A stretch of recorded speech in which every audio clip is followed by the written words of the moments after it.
for its consideration. And as provided for in the Section 8, Paragraph 4 of the Treaty Making and Ratification Act, it indicates that the National Assembly may approve the ratification of a treaty with or without reservations to specific provisions of the treaty. And in this particular report, or in this particular consideration that the committee is recommending the House to approve, it has reservations on Article 13, Sub-Article 33 on the protection of undisclosed tests or other data for pharmaceutical products, and also Article 213 regarding non-tariff measures in relation to health products and technologies. So this is as provided for in the Treaty Making and Ratification Act, Section 8, Paragraph 4, where National Assembly may approve the ratification of a treaty with or without reservations to specific provisions of the treaty. This is one of the priority business that the members, before they begin debate on the State of the Nation address that was delivered by the President of the Republic of Kenya, His Excellency President William Samoei Ruto, last week Thursday afternoon sitting. This is one of the priority business that the members of the National Assembly will have to dispense with. Treaties have timelines, so this is part of the business that they will be concluding on this afternoon. However, you can see the Deputy Speaker of the National Assembly, Honorable Gladys Boss, has already made her way into the chamber to preside over this afternoon sitting. Allow me to hand you over to this live broadcast. My name is Kamche Menza. Good afternoon. Members, let us pray. Almighty God, who in your wisdom and goodness have appointed the offices of leaders and parliaments for the welfare of society and the just government of the people, we beseech you to behold with your abundant favor us, your servants, whom you have been pleased to call to the performance of important trust in this republic. Let your blessings descend upon us here assembled, and grant that we treat and consider all matters that shall come under our deliberation in so just and faithful a manner as to promote your honor and glory, and to advance the peace, prosperity, and welfare of our country and of those whose interests you have committed to our charge.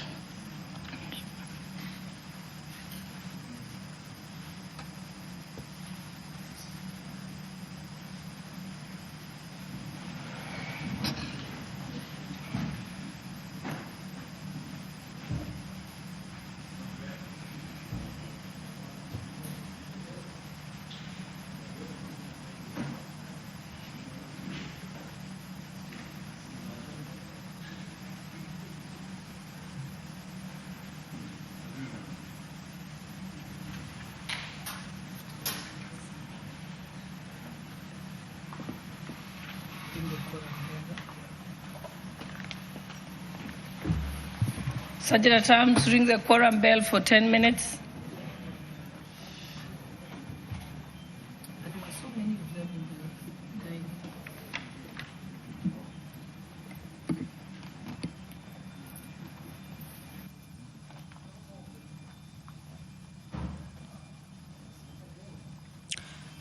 Well, the prayer has been said and the chair taken.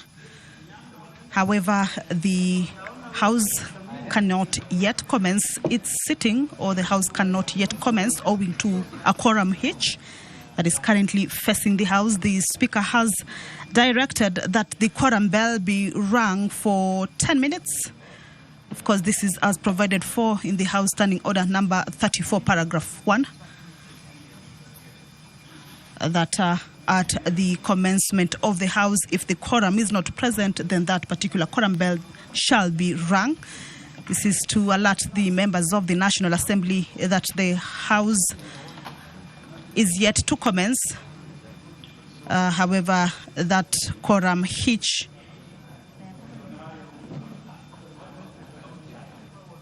is one of the reasons that the House cannot commence, or is a reason that the House cannot commence, and that their presence inside the chamber is highly needed.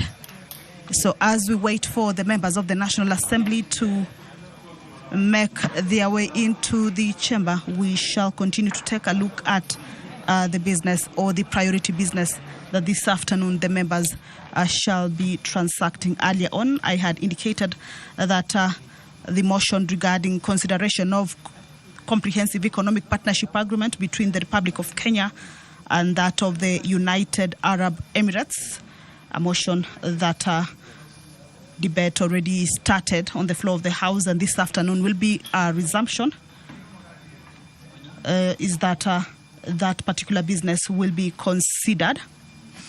That particular comprehensive economic partnership agreement between Kenya and the UAE was signed on the 14th of January 2025 in Abu Dhabi, and some of the gains or aims is to enhance trade, investment, as well as economic cooperation. That particular agreement also aims at strengthening trade and investment relations between Kenya and the UAE, provide a framework for cooperation in trade, investment, and economic matters, also facilitate trade by reducing non-tariff barriers and improving customs procedures, support small and medium enterprises, commonly referred to as SMEs, and digital trade, as well as enhance cooperation in sectors such as agriculture, energy, and technology. So this is part of the business, priority business, that the members will conclude on this afternoon. It is a treaty and has timelines, so much as the House this afternoon will be commencing debate on the President's State of the Nation address as day one, or marking day one. Consideration on this particular treaty is also important owing to the timelines that are given to the treaty. So this matter will be dispensed with also this afternoon. If you're just joining us, that the House is about to commence its business, there is a quorum hitch. The Speaker has directed that the quorum bell be rung for 10 minutes, of course, to give room to the members of Parliament or members of National Assembly who are yet to make their way into the chamber, perhaps running late, to be able to hasten their steps and join their colleagues inside the chamber, and also, most importantly, enable the House raise that much needed quorum for it to be able to commence. Remember, at the lapse of the first 10-minute quorum bell, if the quorum will not have been raised, a further 5-minute quorum bell will be on. But at the lapse of that second round of quorum bell, if the quorum will not have been achieved, the House will be adjourned until the next sitting. However, the business that is lined up for consideration this afternoon is one that the members will not or may not be able perhaps to move it forward or have the House adjourned, because this afternoon a motion will be moved by the leader of the majority party, Honorable Kimani Ichung'wah, for the House to commence debate on the President's State of the Nation address this afternoon, marking day one.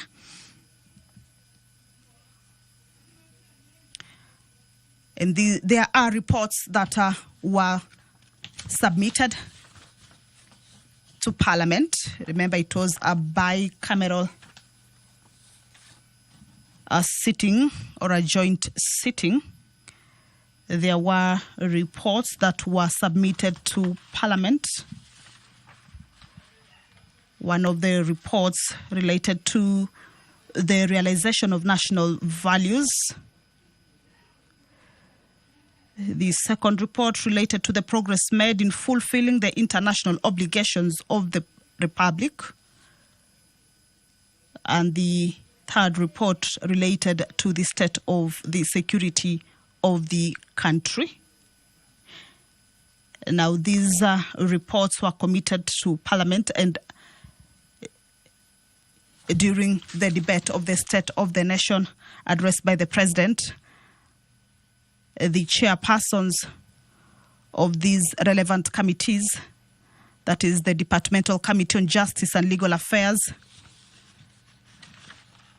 the chairperson of the Departmental Committee on Defense, Intelligence and Foreign Relations, as well as the chairperson of the Departmental Committee on Administration and Internal Security, will make comments on these particular reports that were submitted to Parliament at the end of the President's speech when he was addressing the bicameral Parliament and at large the nation.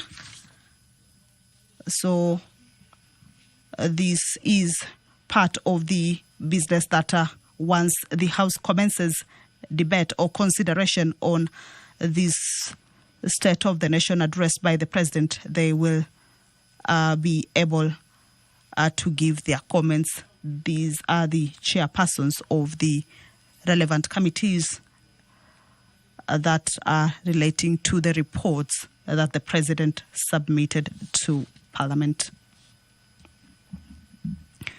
The House is about to commence. There is a quorum hitch. The Speaker, that is the Deputy Speaker of the National Assembly, Honorable Gladys Boss, has already taken her position. The prayer has already been said. However, the House cannot commence yet owing to the quorum hitch, and the Speaker has directed that the quorum bell be rung. This is to alert the members of Parliament who are within the precincts of Parliament and yet to make their way into the chamber to be able to do just that, hasten their steps and join their colleagues and be able to consider, or rather enable the House raise that quorum and consider the business that is lined up for consideration. Once that quorum is raised, we shall, without any further delay, hand this business back to the House for you to be able to follow on the proceedings of this afternoon. Back to the State of the Nation address, you will recall that the President paid a glowing tribute to Parliament for what he described as an immense contribution to Kenya's progress over the past 3 years, affirming that the country's achievements are the results of collective effort across all arms of government and the citizenry.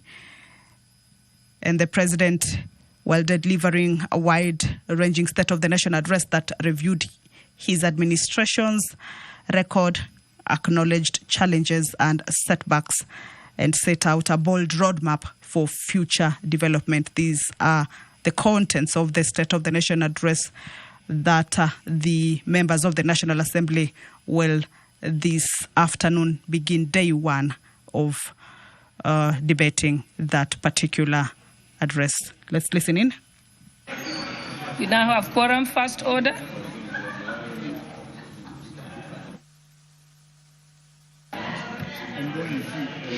Order number 1, administration of oath. Order number 2, communication from the chair.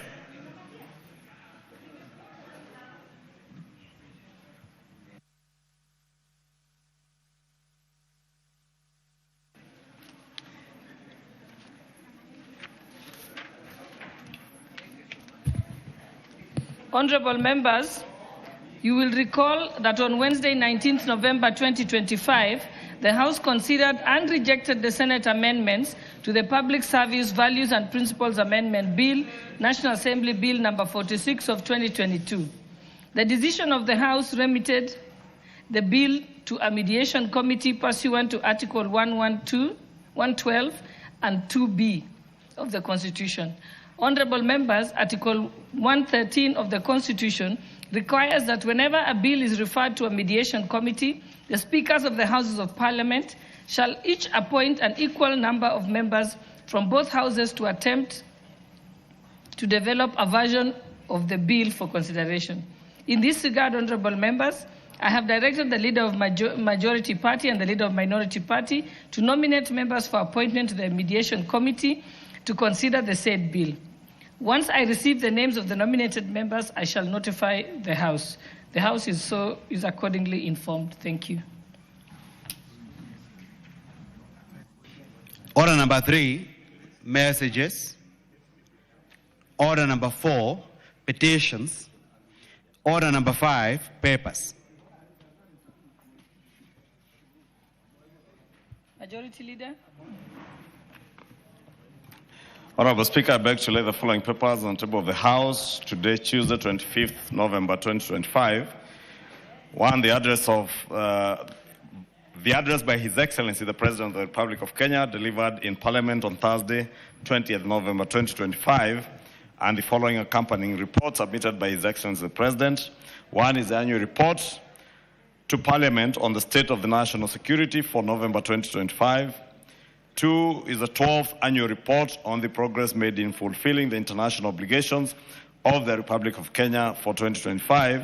And three, the 12th annual report on the measures taken and progress achieved in the realization of national values and principles of governance for September 2025. Two is approval of additional funding under Article 223 of the Constitution relating to the financial year 2025-2026 from the National Treasury and economic planning.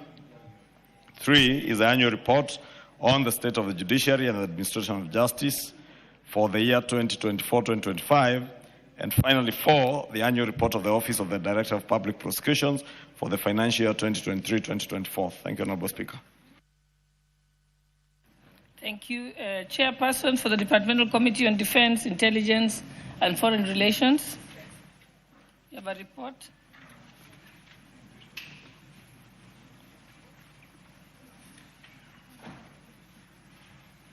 Honorable Russell, are you standing in for...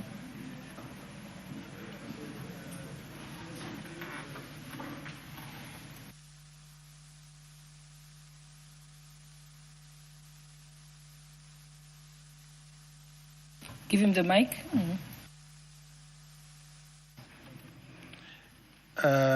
Maybe, Madam Speaker, the Leader of Majority could be best positioned to respond to that. Defense, Intelligence and Foreign Affairs.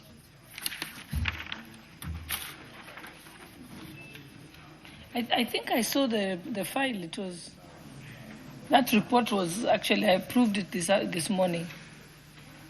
So maybe it's not made its way here. We can skip that and then we'll come back to it. Honorable members. So we can move to the next order. Order number 6, notices of motion.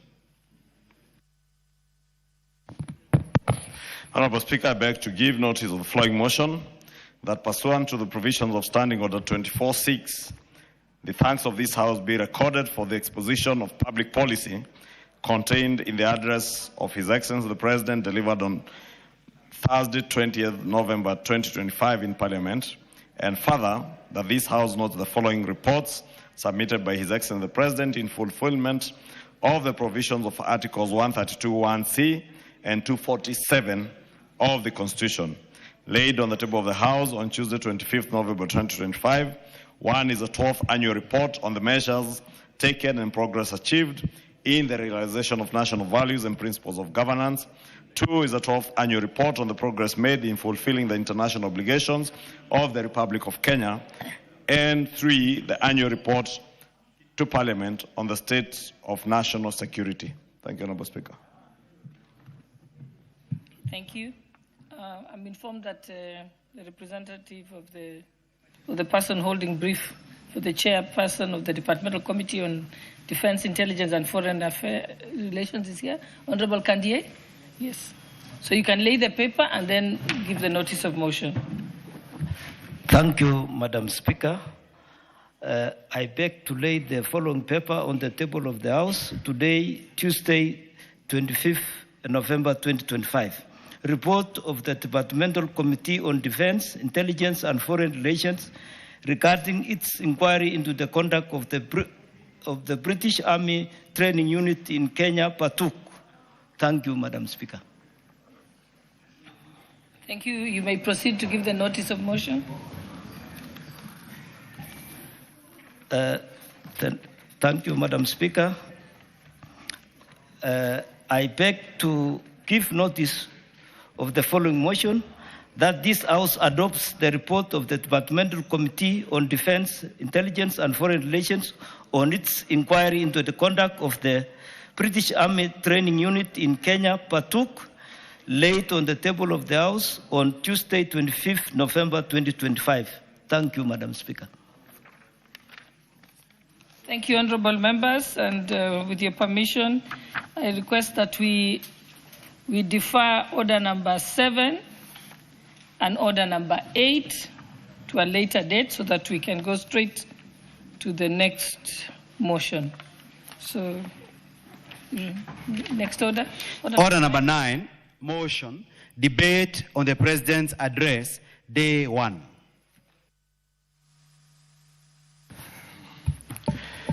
Thank you, Honourable Speaker.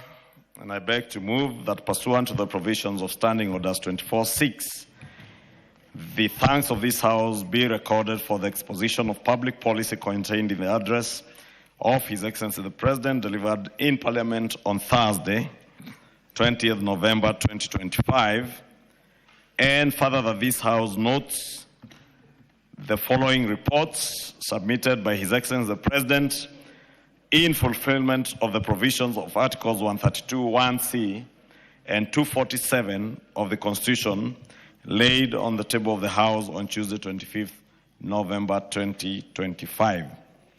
Honourable Speaker, as the motion says, Honourable Speaker, the State of the Nation address is an annual obligation by the President, a constitutional obligation that the President is obligated by the Constitution, our 2010 Constitution, under Articles 132(1)(c) and 247, to at least once every year address the nation in Parliament, or address the nation through their elected representatives of the people, and submit also reports on the measures that the government or the executive has taken and progress achieved in the realization of our national values and principles of governance. 2, to also report on progress made in fulfilling the international obligations of the Republic of Kenya. And 3, to report to Parliament on the state of our national security. And indeed, Honourable Speaker, many members will agree with me that the President's address last Thursday afternoon was not just any other ordinary address, but it was an update to the nation through the elected representatives and through our live transmission to the rest of the country on where our country was in terms of fulfillment of our international obligations, including our debt repayment, because those are also part of our international obligations. And the President, as he said, when he addressed the House in his first State of the Nation address as President, following the 2022 general elections, he said he had a vision to sell to the people of Kenya. But he came back now in his third address with a story to Kenyans, a story of resilience, a story of how we have stabilized our country amidst a very uncertain and a world full of uncertainty in terms of economic management of around the globe, of countries around the globe. And a story, Honourable Speaker, of how far we have come through periods of drought in this country where people had no food, a story of where we had come back in 2022 when the country had no fuel and Kenyans had to queue along roads leading to fuel stations trying to access fuel. And it's not because there was no fuel being produced in the world, but because it was impossible to get foreign exchange or get dollars to be able to purchase crude oil or even refined oil for use by the country. Honourable Speaker, it's sad that within the region and around the world there are countries that still are in that state. But the President had a story to tell on how we work together as Kenyans to resolve the issues and the problems that we had then, to ensure that we not only have a stable foreign exchange. At a time the dollar was trading at a high of almost 162 to 167, to now stabilize to the region of 128 to 129 within a very short period, Honourable Speaker, is indeed a story of resilience and the commitment that we have walked. That, Honourable Speaker, amidst the economic pressure that was there back in 2022, the global uncertainty following the COVID-19 pandemic, and the global supply chain challenges that followed the COVID-19 pandemic around the world, that amidst all these challenges, Honorable Speaker, we have had a very steady rebuilding of our nation, Honorable Speaker. And in his address, Honorable Speaker, this address, Honorable Speaker, as I said, was not just pursuant to a constitutional obligation or the President fulfilling his constitutional mandate, but it was a profound articulation of resilience. The resilience not just of his administration, but the people of Kenya. The resilience that have seen us walk through, as I said, periods of drought, periods of global economic uncertainty and economic pressures in a way that our nation has emerged stronger. And you remember the President expounding how much many people and many pundits and many skeptics expected that our own economy would not survive beyond 6 months after the 2022 elections. Indeed, Honorable Speaker, it is said there is a leader who convened a meeting in somewhere in Ongata, Rongai, or around Rongai, political leader, and prophesied that there would be an election in Kenya in a period not exceeding 6 months, because this country was going to collapse and the economy was going to collapse. And indeed, that is a dire situation that we were in. You remember, even as clueless as the former Deputy President was, during the handover of government, at least he had to say it, that we have found empty coffers, as much as today he lies otherwise. But he said it as it was then, that the coffers were not just empty, they were completely empty. And you heard the President expound how in 2022 our foreign exchange reserves had fallen to the lowest they had ever fallen since the founding of our nation. And today, almost doubled the reserves that we had. That we have been able to stabilize our foreign exchange, Honorable Speaker, to the region of 128, 129. That amidst all those economic pressures and the global uncertainties that were there, Honorable Speaker, with peers in our region and across Africa defaulting on their public debt obligations, Kenya stood firm, and we continue to meet our public debt obligations, even with difficulty, but we meet our public debt obligations, Honorable Speaker. And this story, Honorable Speaker, of resilience, this story of a responsible administration that is focused on not only achieving our national ambitions, is also a story that was told of where our country is and where it is moving towards, Honorable Speaker. And I keenly listened to His Excellency the President, Honorable Speaker, and I must thank him because he did appreciate the role that Parliament and parliamentarians in the 13th Assembly have played in ensuring that we maintain our nation as a steady nation in an otherwise volatile region, an uncertain global economy, and the huge responsibility that have been bestowed on members of Parliament in both houses, Honorable Speaker, because there are many bills that we have processed that have had to be processed through both houses. And in acknowledging the role that this Parliament has played, Honorable Speaker, that we have been bold to make the right decisions at the right time, Honorable Speaker. Honorable Speaker, when the President spoke here about the high priests of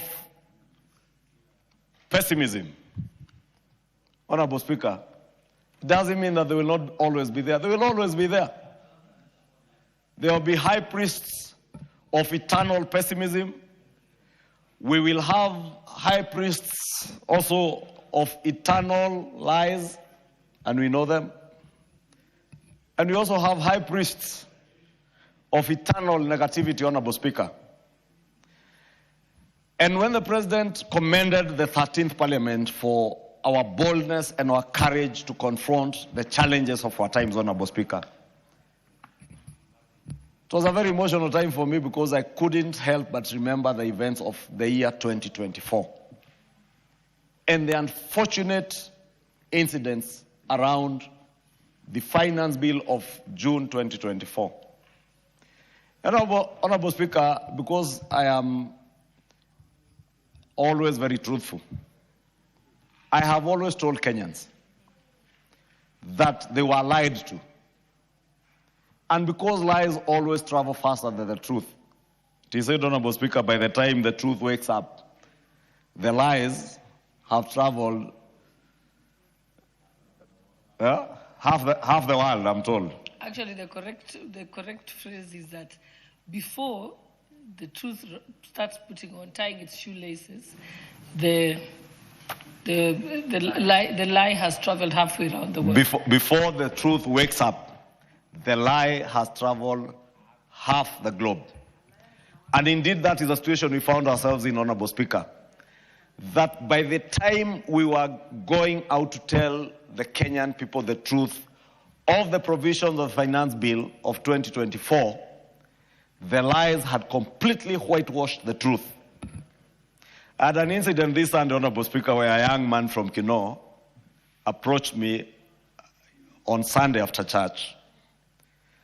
And I showed him messages he had sent me during that period, and he had come to me for help.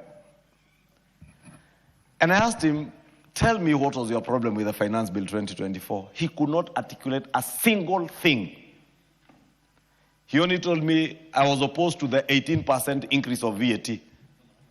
I went to the bill, I told him, please show me where that 18% VAT was being increased. And he couldn't find it. But that is the tragedy of misinformation and disinformation that our country suffers today. And I'm saying this, Honorable Speaker, because these members suffered insults, were vilified for taking bold steps to do what was right. And I remember saying on this podium, Honorable Speaker, that it is not necessarily true that what is popular is right. And not all that is right is popular. But this parliament chose to do what was right for our country, and that is why today we have that story that the President was speaking to, a story of resilience, a story of faith in our country, a story of sacrifice, huge sacrifices by the people of Kenya, by farmers in Kenya, Honorable Speaker, who today are feeding our nation and reducing the burden of our foreign exchange that we have to cough out to buy food or to import food, be it maize that our farmers are producing, be it those farmers who are producing sugar for us along the sugar belts of Western Kenya, Nyanza, and the coast region of our country, Honorable Speaker, that this story of resilience and sacrifice is a story that permeates in every household across our country, Honorable Speaker. And that is not to say we are there yet, Honorable Speaker. And the President did allude to that fact, that we are not yet there, that we must continue to make bold and courageous decisions to move our nation forward, Honorable Speaker. That, as he has always said, it is indeed true that it is possible within our lifetime to be able to transition this country and our economy from a third world country to a first world country, Honorable Speaker. And at least it's good I had, Honorable Speaker, over the weekend, those who have no agenda, those who have no policies to expound to the people of Kenya, those who speak boldly in funerals over the weekends, Honorable Speaker, at least had content this weekend. But I was waiting to hear, since the President has intent and the will and the determination to move our country from being a third world to a first world country, and he clearly stipulated what we need to do and called on us as the House of Representatives to work with him and work with the Kenyan people as we move our country from the third to the first world, Honorable Speaker. And he was clear in his plan, Honorable Speaker, including the setting up of the infrastructure fund and how we will innovatively fund that infrastructure fund to be able to leverage on it to raise more capital to roll out development projects that will indeed transition our country from a third to a first world, whether it is in the provision of water, for irrigation, to ensure that we are producing adequate food for our country and even be able to export food from our country, whether it is in the rollout of dual carriage roads, whether it's from Rironi to Mau Summit, from Marua all the way to Nanyuki, Isiolo, whether it is the Mai Mahiu road to enable those people who are going to Narok, like the Honorable Rebecca Tongei, to be able to commute from Narok to Nairobi in record time, and be able to move goods and services around our country, Honorable Speaker. That speech, Honorable Speaker, you could tell the clarity of mind that the President has on what he intends to do and what he's calling on us as a country to work with him and work with each other shoulder by shoulder to achieve. But the high priests of eternal pessimism, Honorable Speaker, in funerals and other social gatherings around the weekend, around the country, well, they are saying, oh, we cannot move the country to a third world, from a third world economy to a first world economy. And they have no idea on what needs to be done. How I wish these high priests of eternal pessimism, as shameless as they are, Honorable Speaker, they would at least give an alternative ideas on what needs to be done. Because it is easier to speak and criticize, but it is better to criticize and offer an alternative. And indeed, those in the opposition, Honorable Speaker, you pride yourselves that you are the government in waiting. You cannot be a government in waiting by just shouting only 3 words: one term, Kasongo, and must go, and nothing beyond that. And when they are challenged, Honorable Speaker, and they are told you have no agenda, you have no plan, and indeed even the people of Kenya at times say you have no brains to be able to articulate to Kenyans what you need to do for them. They take offense when it is Kenyans who are saying it. I saw the other day people in Ukambani, and Honorable CNN was there, in Kitui. The public saying indeed these people have no brains to be able to articulate ideas of how to move the country forward, Honorable Speaker. But they have a very quick mind and quick mouths to run their mouths and criticize and sell negativity and say how well it cannot be achieved. But you are not telling us, if you had the opportunity, what would you do? What is the alternative, Honorable Speaker? I want to invite members of this House and indeed the country to work with President William Ruto in walking the talk and doing what we need to do, Honorable Speaker. He has called on us to support the setup of the infrastructure fund, and I must, in a very special way, Honorable Speaker, as the leader of majority in this House, also express my thanks to the House and to all the members of this House who have been positive, who have been bold and courageous to make the right decisions at the right time for this country, Honorable Speaker. It is indeed true, Honorable Speaker, that those who 3 years ago were saying that if we set up the housing fund, there is not a single house that will be built in this country, are the same people today who are asking, how can I be able to buy an affordable housing or social housing or market rate housing unit for my family? But, Honorable Speaker, that also speaks volumes to the tragedy that we face as a country today because of leadership that misleads its people, Honorable Speaker.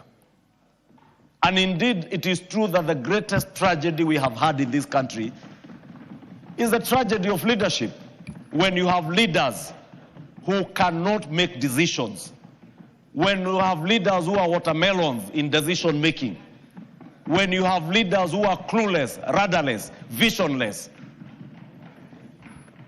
Honorable Speaker, when you have such leaders, we lose the plot, because they will not tell people where they want to move people to. All they can do is to look at the plans of others and poke holes in the plans of others. Please, for once, offer Kenyans an alternative. And I'm saying that, Honorable Speaker, because I saw some clueless governor of one of those purported Zoparty leaders saying the other day that it is indeed true, hatuna agenda yetu ni kupeleka Ruto nyumbani. Then I ask myself, okay, Ruto goes home every day. Then what for Kenyans, Honorable Speaker? And that's why I have also been very bold at times to tell these members of parliament, fear not when people tell you, oh, 2027 home. Which home? You go home every day. You are elected leaders to make decisions on behalf of the people of Kenya. And you must be bold and courageous when you are making decisions on behalf of the people, so long as you are doing it in their best interest. And I want to believe that is why the president was commending the 13th parliament, because you have made bold decisions in the best interest of the people of Kenya. When I see the rise of affordable housing units in Mukuru, Honorable Speaker, and Mukuru, by the way, is a very small fraction of what is being done. When you fly over Kibra, you can see the transformation that Kibra is going through. You can see the demolitions that are going on along Jogoo Road, forgotten the name of that estate. Makongeni estate, Honorable Speaker. Makongeni will probably be 4 or 5 times the size of Mukuru. Sports stadia across the country, Honorable Speaker. Sports academies in our villages, tapping on the talent of our youth, so that those who misuse our youth, because I've seen grandfathers calling themselves, oh, I am the leader of Gen Z. How can you lead a generation that you don't even understand? How can you lead a generation which you even have no plan for, or you have no vision of how you can transform their country for the benefit of these young people? The transformation, Honorable Speaker, that is happening across our country. Honorable Speaker, whenever I travel around the country, whether it's from Kapsabet to Kakamega to Lokichogi, Honorable Speaker, to Mbere North, where I was yesterday, Honorable Speaker, to Embu, to Nyeri, there are hallmarks of the actual transformation that is going on, whether it is in housing, whether it is in roads being built, Honorable Speaker, roads, some that stalled way back in 2015, 2016, today are being reconstructed because of the bold decisions that this House made some years back, Honorable Speaker. We are the people, we are the leaders who hold the future of our children and our young people in our hands based on the decisions that we make. And that's why, Honorable Speaker, I've said, I join the President in commending this House, that amidst all that pessimism, amidst all the negativity, the bad-mouthing, the negativity, the misinformation, the disinformation, this House stood. And as the President said, we will have a paragraph as a House when finally the history of this country is rewritten on how we moved our country from a third world to a first world country, when we enacted laws that created the housing fund, when we enacted laws that transformed the health architecture of our country to ensure that every Kenyan across the nation, Honorable Speaker, can access universal health coverage. That, Honorable Speaker, in far-flung corners of this country where they never knew what a tarmac road is, they will be able to see tarmac roads like those in Kitui, those in the Matiliku Road, Emali Matiliku Road, which I saw the former Vice President doing some content creation along the road. And I want to invite Honorable Kalonzo Musyoka to please go back to the same road and do another content creation episode and show the people now that the road is being done. Go to Emali Ukia, show people that the road is actually being done. But you know, Honorable Speaker, when I say what has bedeviled this country, Honorable Speaker, is poor leadership and lack of leadership over the years, Honorable Speaker. You can imagine the people of Ukambani had leaders all along. But it has taken bold leaders, like the Honorable Basir, like the Honorable CNN here, like the Honorable Rachel Nyamai, Honorable Kawaya, and other great leaders, to make sure that they are taking development that was promised to the people of Ukambani. I am told the Ukia Emali Road, I heard Governor Kibwana say that his father, not Governor Kibwana, who is, I think, is 70-something years old, his father, and you can guess probably his father would be 100+ years, had that road promised to him when he was a young man by the colonial government. The Kenyatta administration came, promised the same road. The Moi government came during Mulu Mutisia's time, promised the same road. Mwai Kibaki's government came, did the Emali to Loitoktok road, but Emali to Ukia was never done. Uhuru Kenyatta's government was there for 10 years. And nothing was done. It has taken this administration 2 years to be able to deliver on very good projects like that of Emali Ukia, Matiliku, Emali Road to the people of Ukambani. And that is a story across the country, Honorable Speaker. That when this country was able to only employ about 300,000 teachers over a period of 60 years, 60 good years, within a period of 3 years, we will have employed 100,000 teachers within a period of 3 years. But the high priest of eternal pessimism will tell you that the education system in Kenya is dying. And they will not remind Kenyans that only a short 2.5 years ago in 2022, parents did not know whether their children would finish grade 6 and move to secondary schools or move to junior secondary in primary schools, how the CBC program, which is now CBE, would be transitioned from the old 844, parents were unclear. The high priest of internal pessimism will want Kenyans to forget that a short 2.5 years ago, our young men and women in our universities had their universities being closed down because of debts.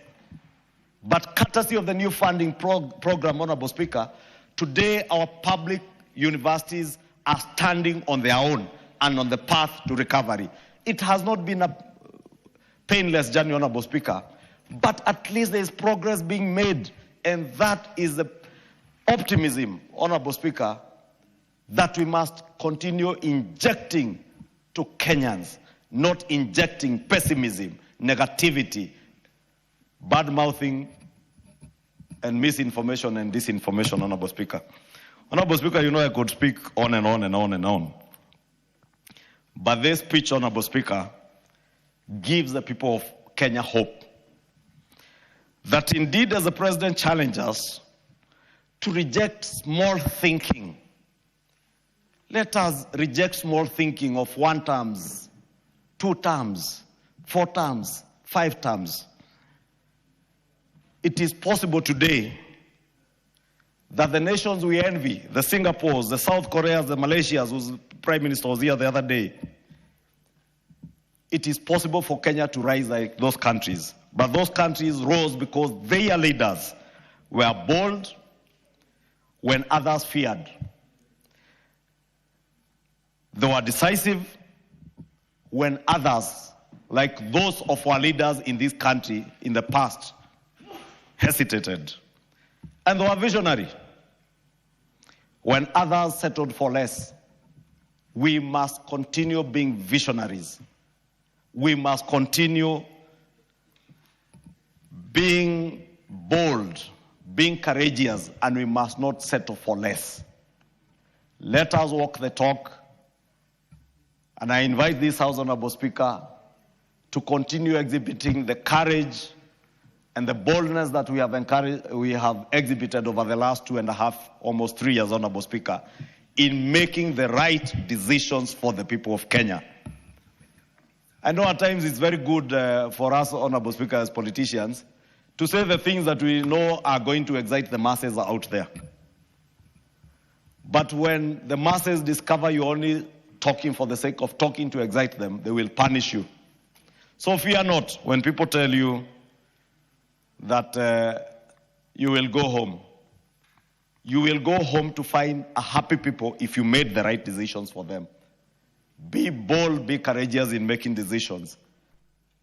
And Honorable Speaker, allow me in conclusion, as I conclude, to take this opportunity to, in a very special way, to welcome our brother and colleague, the member for Mosop, the Honorable Abraham Kirwa, who, Honorable Speaker, was unwell, and through the prayers of the people of Mosop and many Kenyans, God has seen him through to get back to the house and continue making the bold decisions I'm talking about and working in the best interest of the people of Mosop and the country. Honorable Kirwa, welcome back to the house.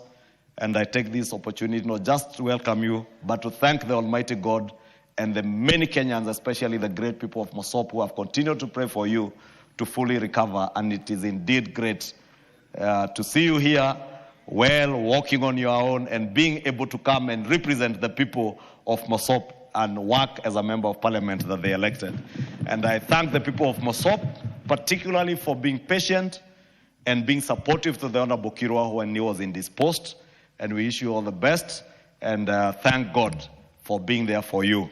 Continue serving the people of Mosop and the people of Kenya with the diligence that you have done over the last 2 years, with the courage that you have exhibited, that even at a time Honorable Kirwa was unwell and out of the country being attended to, he had the courage even to come online and vote when he was called on to come and vote for what was important for this country, Honorable Speaker. That Honorable Kirwa had the courage to even organize programs, bursary disbursement in his constituency to make sure that he's following up the needs of his people. This is the resilience, Honorable Speaker, that the President was talking about. And I thank God for the Honorable Kirwa and thank the people of Mosop for the support that they have given to their Member of Parliament. And indeed, Honorable Speaker, because I just spoke about 2 terms and 1 term, I want to encourage the people of Mosop to give the Honorable Kirwa an opportunity when the time comes to serve for a 2nd term in this House, Honorable Speaker, because he has a very clear vision and plan for the people of Mosop. And that I know because I constantly engage with Honorable Kirwa and I've been speaking to him while he was away. And you can see the love and the passion that he has for the people of Mosop.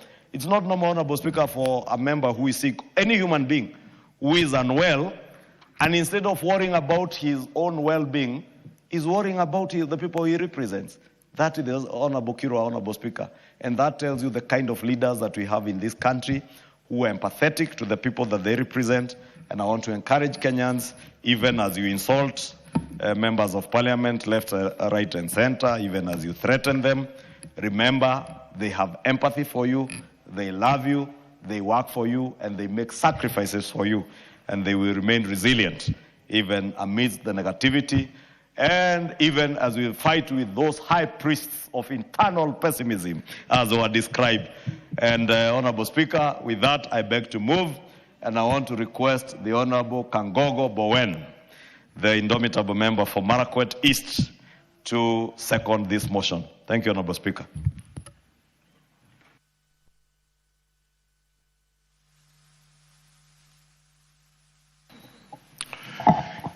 Thank you, Honorable Speaker.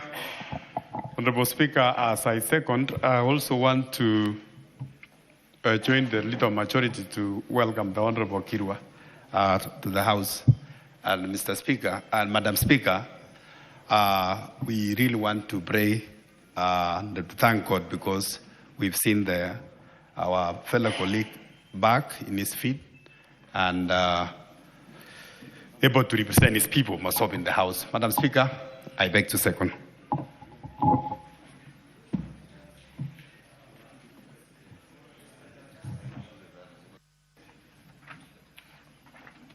Honourable members, I now propose a question that pursuant to the provisions of Standing Order 24.6, the thanks of this House be recorded for the exposition of public policy contained in the address of His Excellency the President, delivered in Parliament on Thursday, 20th November 2025, and further, that this House notes the following report submitted by His Excellency the President in fulfillment of the provisions of Articles 132(1)(c) and 247 of the Constitution laid on the table of this House on Tuesday, 25th November 2025, and those being the following documents: the 12th annual report on the measures taken and the progress achieved in the realization of the national values and principles of governance. 2, the 12th annual report on the progress made in fulfilling the international obligations of the Republic of Kenya. And 3, the annual report to Parliament on the state of national security.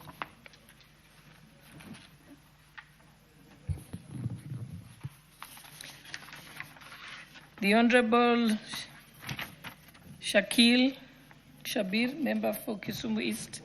Thank you, Madam Speaker. Madam Speaker, I stand to thank President Ruto and to recognize that was one of the best State of Nation speeches that I have heard. I know that earlier he spoke about vision, and now he was coming on the third one to talk about the story of where we are. Honorable Speaker, we must accentuate the positive at all times. Honorable Speaker, all these countries we have spoken about, Singapore, Malaysia, and others, and China had vision. Vision without implementation, Madam Speaker, is hallucination. We now have a president who has vision, and he's trying to implement it. Not everything that he has said will have been done. But, Madam Speaker, we need a visionary. We need a leader. I have been sitting in this House under President Kibaki, President Kenyatta for 2 terms, and now President Ruto. I am not seen to be a sycophant, but I can say one thing for a fact, that I have been watching and listening to vision. And now we are seeing what is happening. I was in Ghana not long ago. Ghana was independent in 1957. And guys like us who are all the time criticizing Kenya should go to Ghana and some other countries. 1957. And the sort of activities that we are seeing here are some things we have not seen. Madam Speaker, for 15 years, through President Kibaki, through President Ruto, and now President Uhuru, and now President Ruto, I have been crying and requesting and crying for the tarmacking of Chiga-Rabor Road. Do you know, Madam Speaker, it is only being now finalized, 12 kilometers. I have also been looking at many other respects, the Mamboleo Road. It has been sitting and sitting and sitting, but now it is being done. What I do not find very pleasing is people who are sitting on the sidelines are always criticizing. Criticism is good as long as it's positive and constructive criticism. Madam Speaker, one thing that hurts me, as I said, I've been here now for nearly 20 years. We do not disrespect our president under any circumstances. Go and try and disrespect your president in other countries, and you will see what happens. The fact that we have democracy here, if you go to Uganda, disrespect the president, you will see what happens. How come people call him, what was the name? I don't even know how to, I don't even know the thing, they call him. And it is a sad thing that you can call president names. He's the president of a company and the leader of your country. The vision that he has and the implementation that's taken place in the last 2 years are a great achievement. If this is what he will do in the next 2 years, we will be far.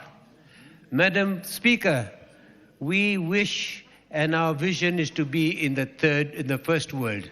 We shall transit through the second world to get to the first world. Mr. Speaker, I want to thank the President. If you go to Kisumu, we are seeing now affordable houses. I have never seen, I was the mayor of Kisumu, so many multi-stories there. Madam Speaker, I can tell you for one, I purchased one myself. Now we are talking about something that's happening. SHA is working, Madam Speaker. It is working. This morning I got a call from somebody whose wife was in the hospital and he had 35,000. It said SHA paid 25,000. Now that is working. Now these things about criticism, we are not going to criticize. Me, I'm an independent member of parliament. I will appreciate. Even Moses was not appreciated. Even Jesus was not appreciated.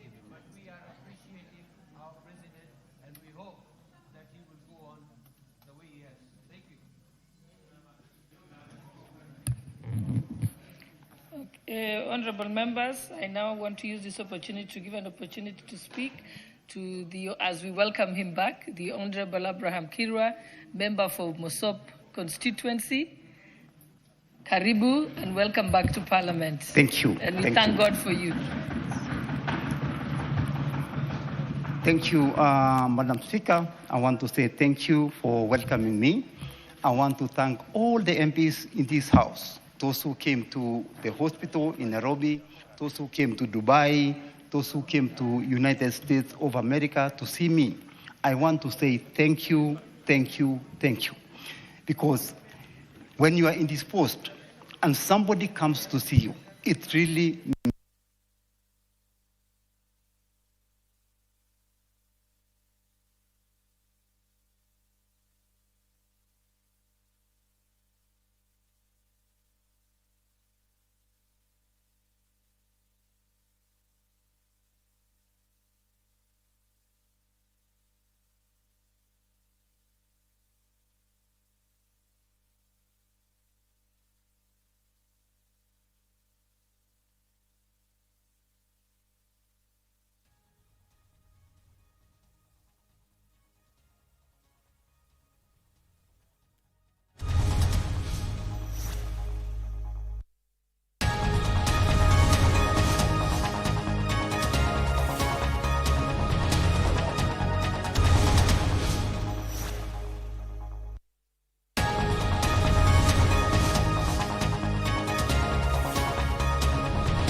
Auntie, please nifungulie gate niende.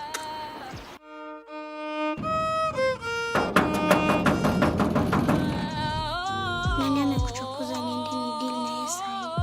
Heri wazazi wangu wangekuwa walevi na wanipenda.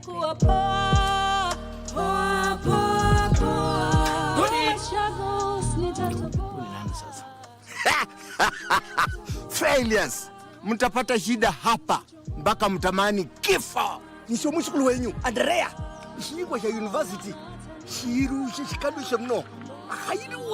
Wiki hii kwenye Mkulima tunaangazia kilimo cha asili na kisha faida zinazotokana na kilimo mjini. Ukiangalia kama hii karatasi yangu nimeokota. Kwa hivyo nimefanya recycling. Kwa hivyo pale tu ni mchanga utatafuta. Borea sisi ndio tunajitengenezea si wenyewe. Ungana nasi Jumamosi hii saa 10:30 hapa KBC Channel 1. Kwa mseto kamili wa kilimo. Both we come from United Kingdom. Even you? Yeah. May I come in United Kingdom slums? Listen very carefully because this case you are going to be hanged. Wewe ndiye nilitumia pesa sababu pesa ilikuwa na reflect jina yako. And you say I'm calling you sugar? Look at me. Oh yes. I'm a perfect figure. I'm on a diet. That's all. Yes. Con Kenyan ladies. No. I'm more interested in, you know, the hippopotamus? Yeah. That's what I want. Tuulize na Kiswahili. Muulize na Kiswahili. How can we contact young lady mheshimiwa? Which conman? Which conman? Yaani uko na macho ine na uoni.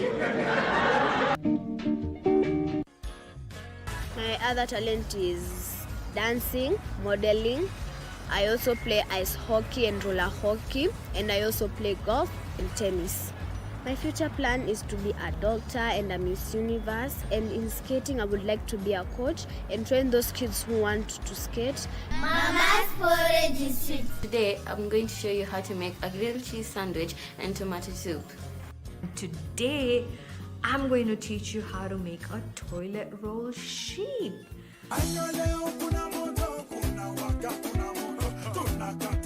Mama's porridge is sweet.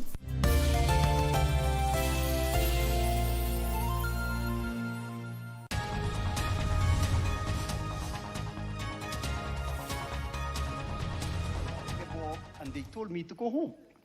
On my way home, before we went home, my wife asked them, did you read exactly what the paper says?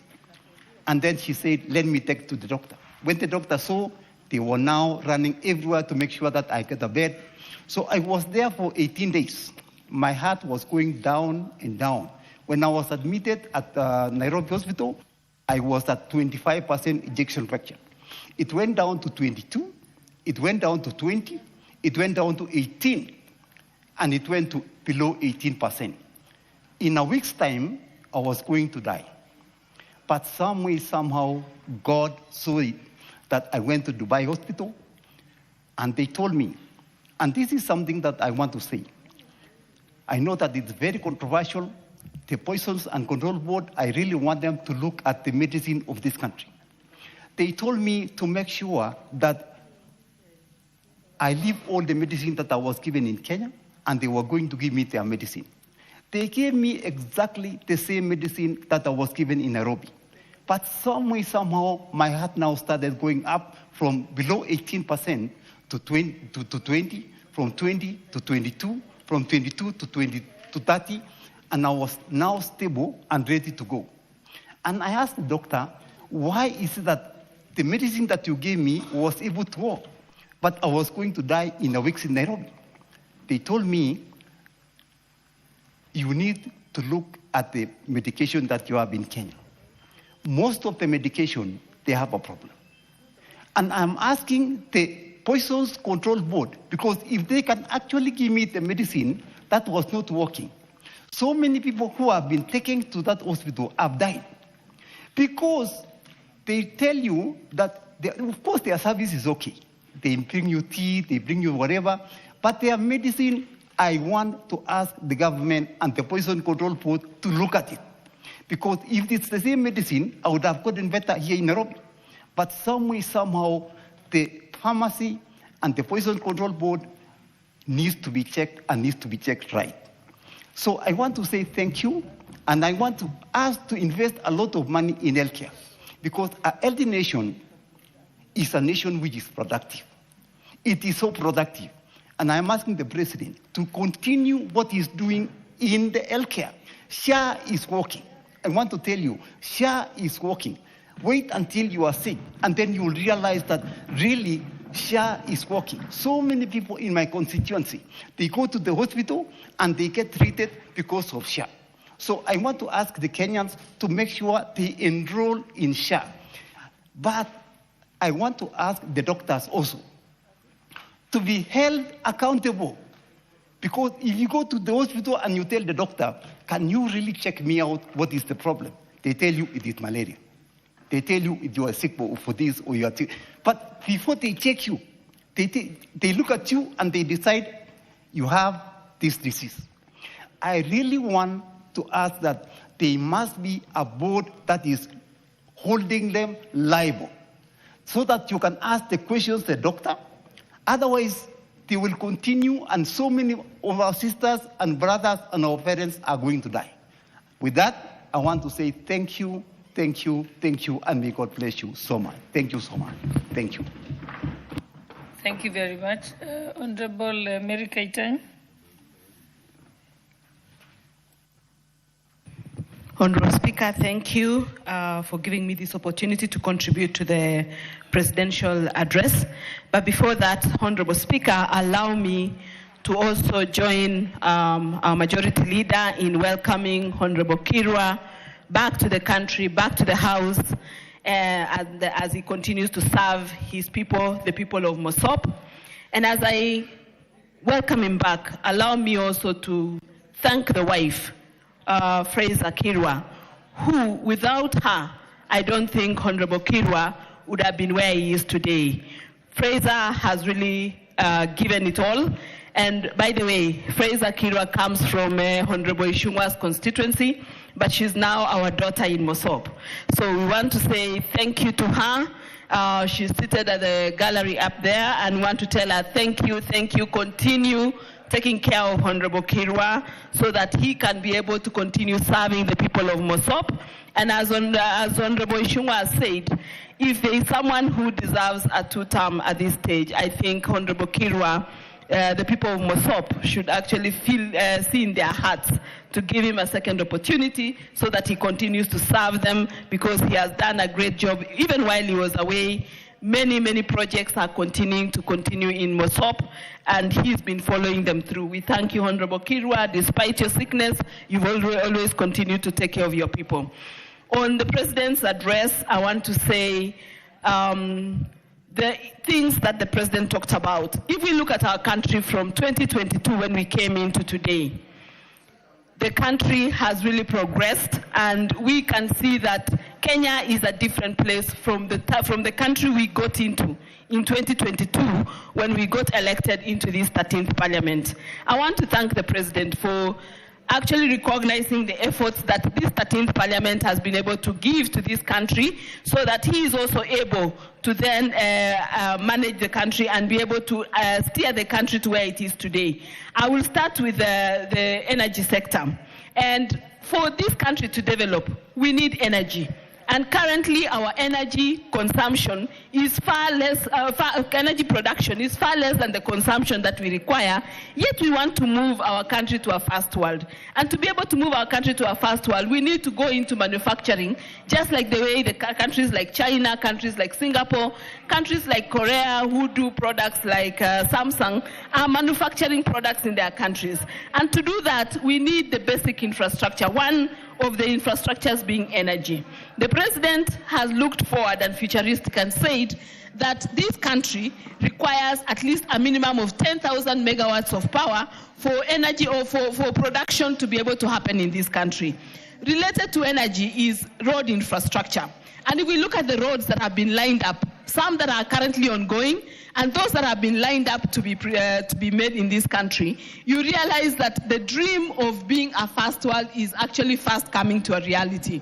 If you look at the road, the expressway from Rironi to Mau Summit and all the way to Malaba, it will allow goods, it will allow that corridor, northern corridor, which is our business hub, to prosper and therefore be able to feed countries like Uganda, Rwanda, Congo, and the rest from the port of Mombasa. And if that happens, we make our port of Mombasa one of the busiest ports, and as well as get our goods internally from Kenya into the outside countries, and we are able then to grow our economy. If we look at issues like the housing and the markets, for us to be able to say we are growing our economy, we also need decent housing, because some of the basic needs, we were taught in primary school that the basic needs that you require are food, shelter, clothing. And one of the basic needs being food and shelter is an issue, is a need that has been taken care of by our President very, very well. And today, every part of this country has an affordable housing that is coming up. The markets, for example.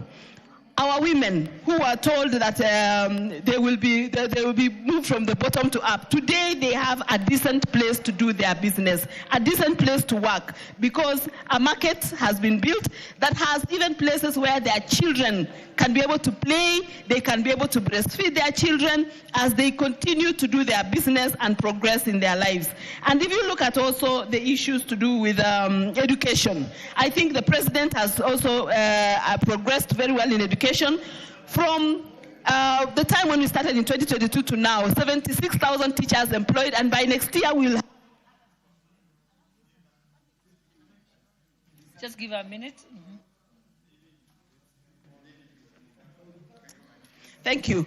From the time we started to now, Honorable Speaker, we have 76,000 teachers and we are expecting another 100,000 teachers by January to be employed. And finally, on the youth program, the Nyota program, that is a program that has really gone to help the youth and the youth to grow and know that they can be able to also build this country, build this nation by doing something that can also give them something into their pockets under the Nyota program, where they are getting 50,000 shillings to be able to start and grow a business. I think with all these and many more things that the president is looking at, we actually are moving Kenya from the current third world to being a first world country, and we want to join the president in the dream of moving Kenya to a first world country. I thank you, Honorable Speaker.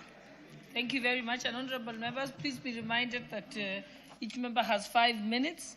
Reason being, there's a lot of interest from many members, so that everyone can have an opportunity. The Honorable Kainan, member for Elders. Madam Speaker, dreams are valid.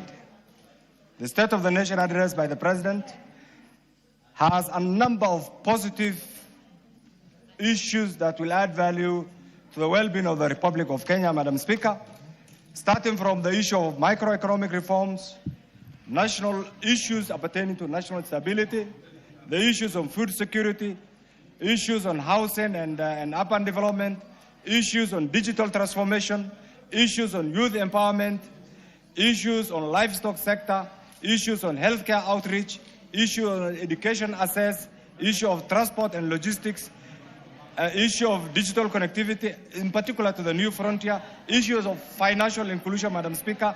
Madam Speaker, there are critical things that we as the people of Northern Kenya, and in particular the pastoral communities, when His Excellency was making the speech, a number of us were greatly concerned, and I must say this. But having gone through the report, word for word, Madam Speaker, I have seen the issue of the high groundfall dam along the Dawa River, and that will cover Mandera, along the Ethiopian-Kenya border, Madam Speaker.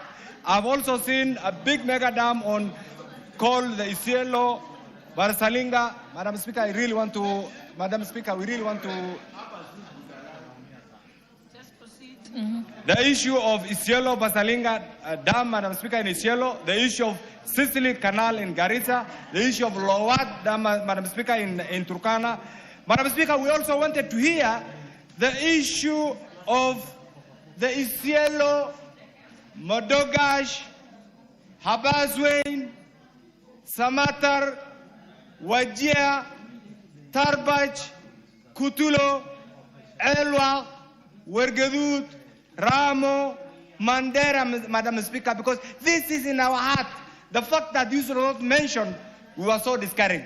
Madam Speaker, but that doesn't take away our rights as a group. Madam Speaker, I've also seen the issue of dueling of many roads, over 28,000 kilometers. We expected also those roads to be dual, Madam Speaker, to have included the road from Thika, Mwingi, Garissa, all the way, even the one that's about to be tarmac, Madam Speaker. We also expected the same to include the road from Lamu, Ijara, Garissa, Isiolo, all the way to Ethiopia, Madam Speaker, because these roads are sentimental, Madam Speaker. But I also do know this report is not final. It can be improved further on, Madam Speaker. We also expected the issue of expansion of the national grid from Garissa. Madam Speaker, sadly, as I speak today, Wajir town is in the darkness, Madam Speaker. We have struggled. We expected also a Marshall Plan, a complete nationally choreographed energy program for the people of Northern Kenya. Madam Speaker, I want to really appeal to the President. This President has done so well.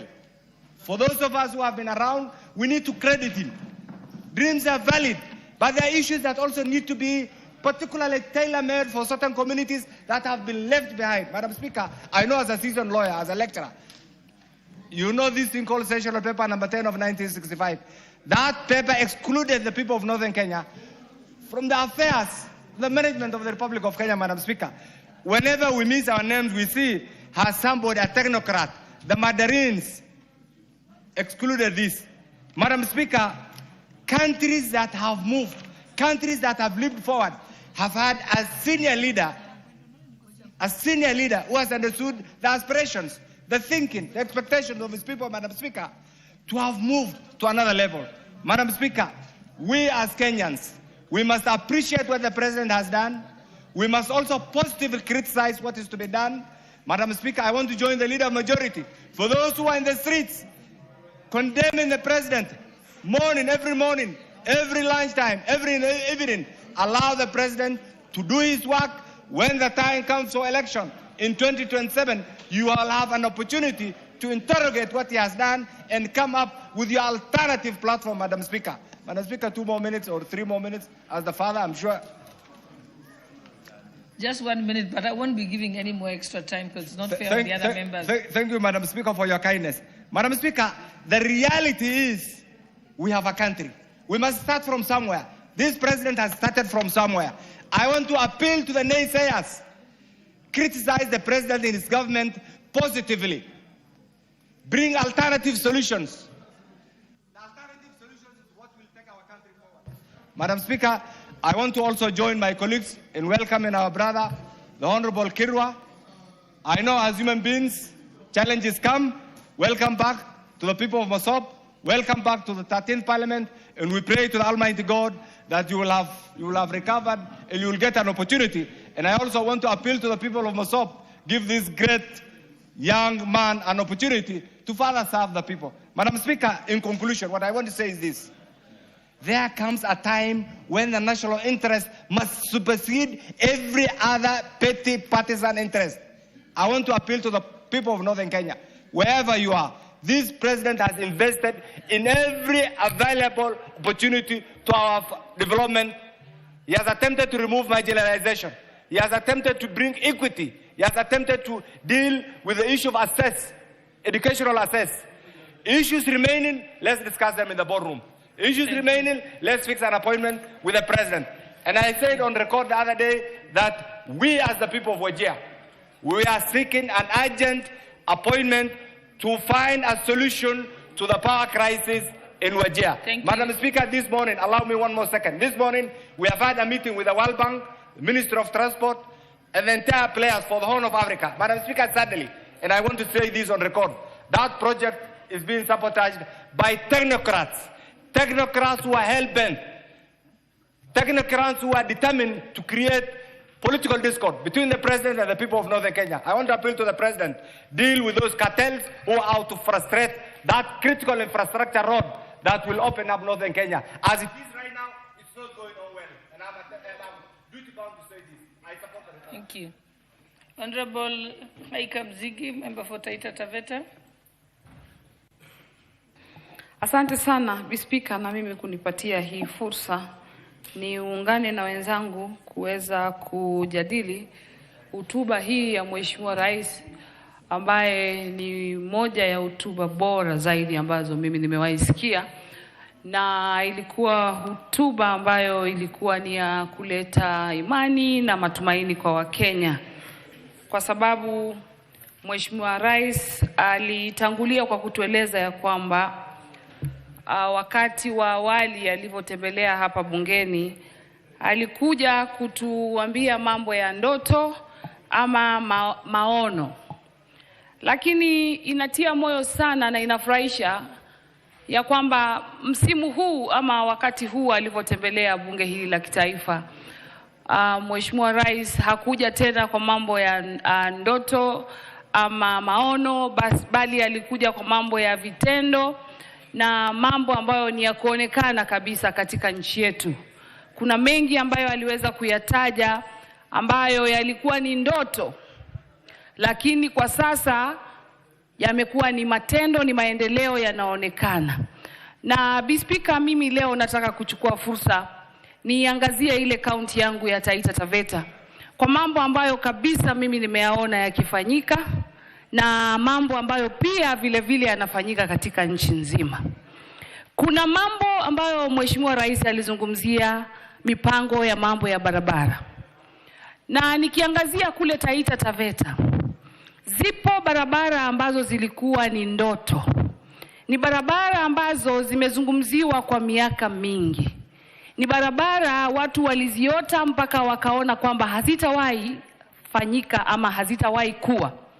Lakini kwa sasa barabara zile zinaendelea kufanyika, barabara zile zinafanyiwa kazi.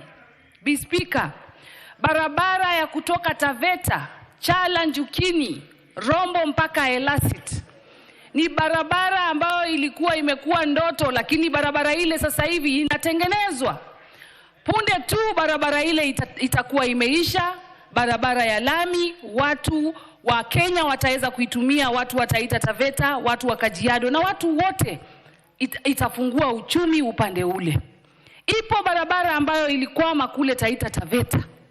Kule Taita Taveta tunapenda kuita sana the ring road.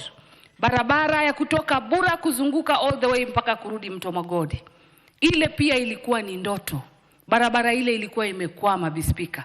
Lakini sasa hivi tunavyoongea, contractor yuko kwa site, anafanya kazi. Kusema kweli, rais alikuja hapa na vile alisema alikuwa amekuja kuzungumzia ndoto, lakini saa hii ni mambo hali halisi yaliyopo na watu wanayaona. Masoko ya kisasa ambayo tuliyazungumzia tu na watu wakasema hayatakuwa, lakini hayawi yapo sasa hivi. Nikiangazia Taita Taveta tena, kule Voi, tukienda kule Maungu, lipo soko la kisasa limejengwa pale. Soko ambalo linamfanya mama mboga akae mahali pazuri, mahali pa heshima, mahali pa kuweza kufanya kazi. Lipo soko mahali panaitwa Mwatunge. Lipo soko ambalo mahali inaitwa Taveta. Yapo masoko Kenya nzima ambayo Mheshimiwa Rais anajenga. Mradi wa manyumba watu walisema itakuwaje, haitakuwa. Manyumba sasa watu wanayaona kwa macho. Wengine wameshapata fursa hata ya kukaa kwa majumba yale.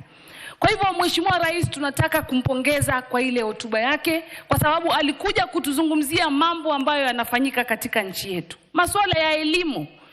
Hatujawahi kuona walimu wameandikwa kazi wengi kama hii serikali ya Mheshimiwa Rais William Samoei Ruto. Walimu 76,000 kwa wakati mmoja. Ulisikia wapi? Lakini hapa Kenya imefanyika na inaendelea kufanyika.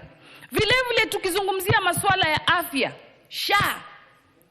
Watu walikuwa wanasema SHA haitaweza. Sasa hivi kila watu wanasema SHA inafanya, na SHA inafanya kweli.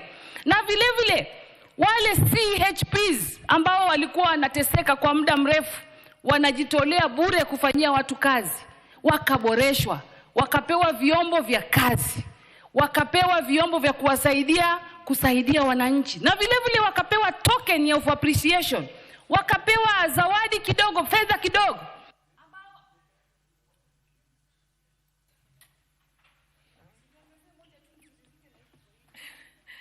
Member for Funyula, Honorable Oundo. Thank you, Honorable Speaker.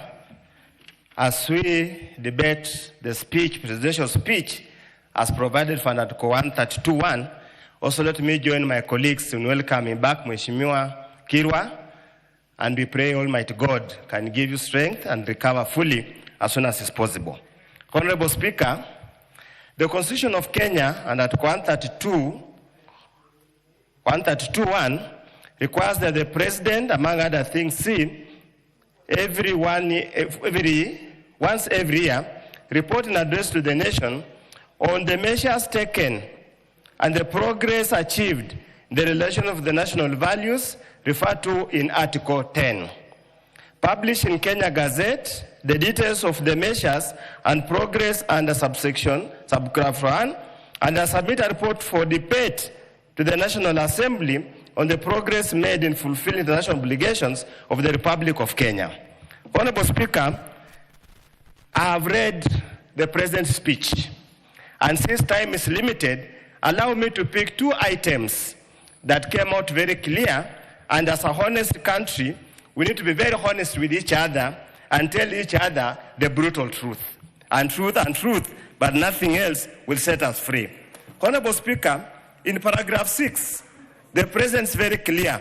He says he has come, first time he came with a vision. Now he has come to tell a story.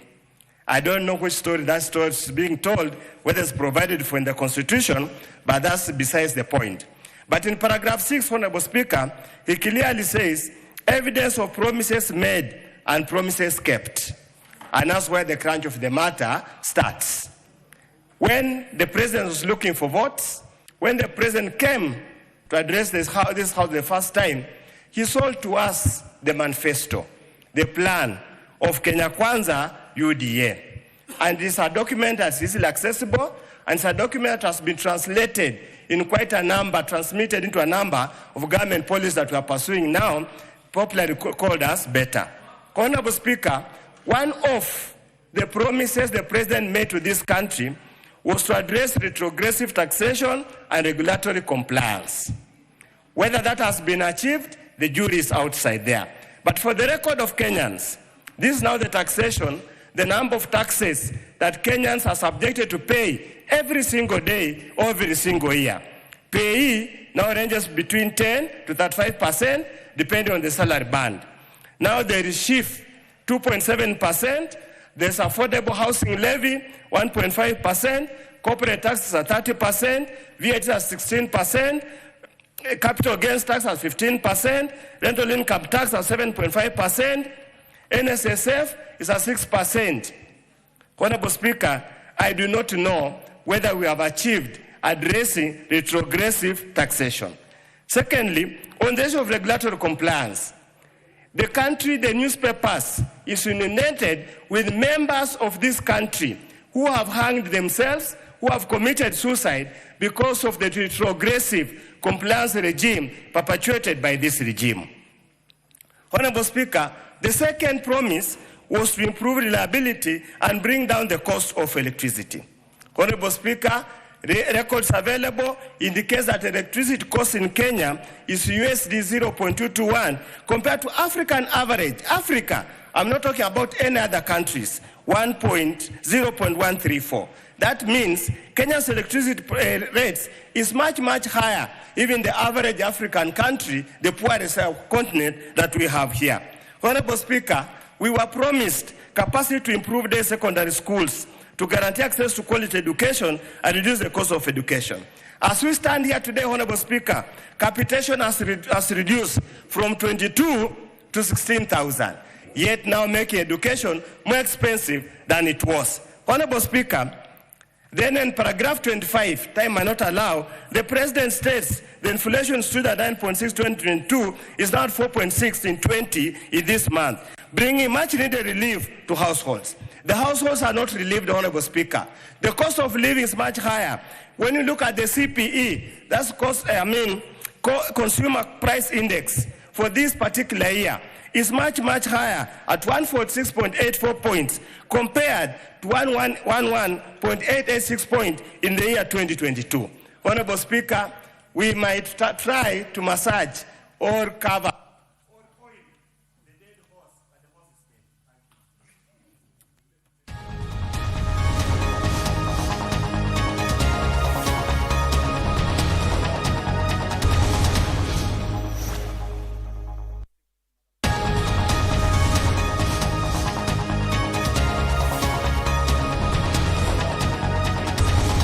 welcoming Honorable Kirwa back.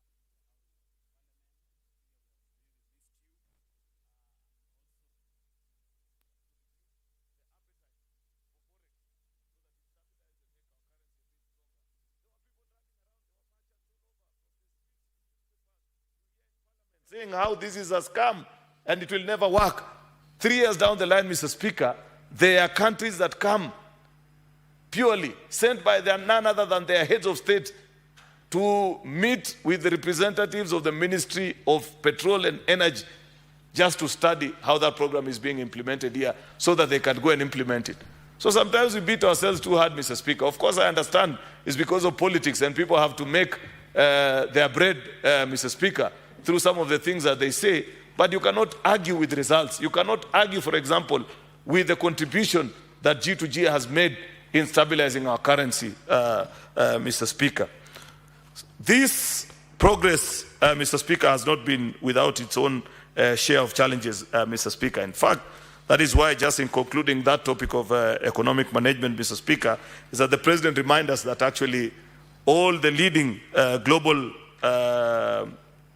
financial institutions, as many as you can name, from Goldman Sachs, Citigroup, JP Morgan, name them, Mr. Speaker, have projected that our economy will grow near 6%, Mr. Speaker, in the next year.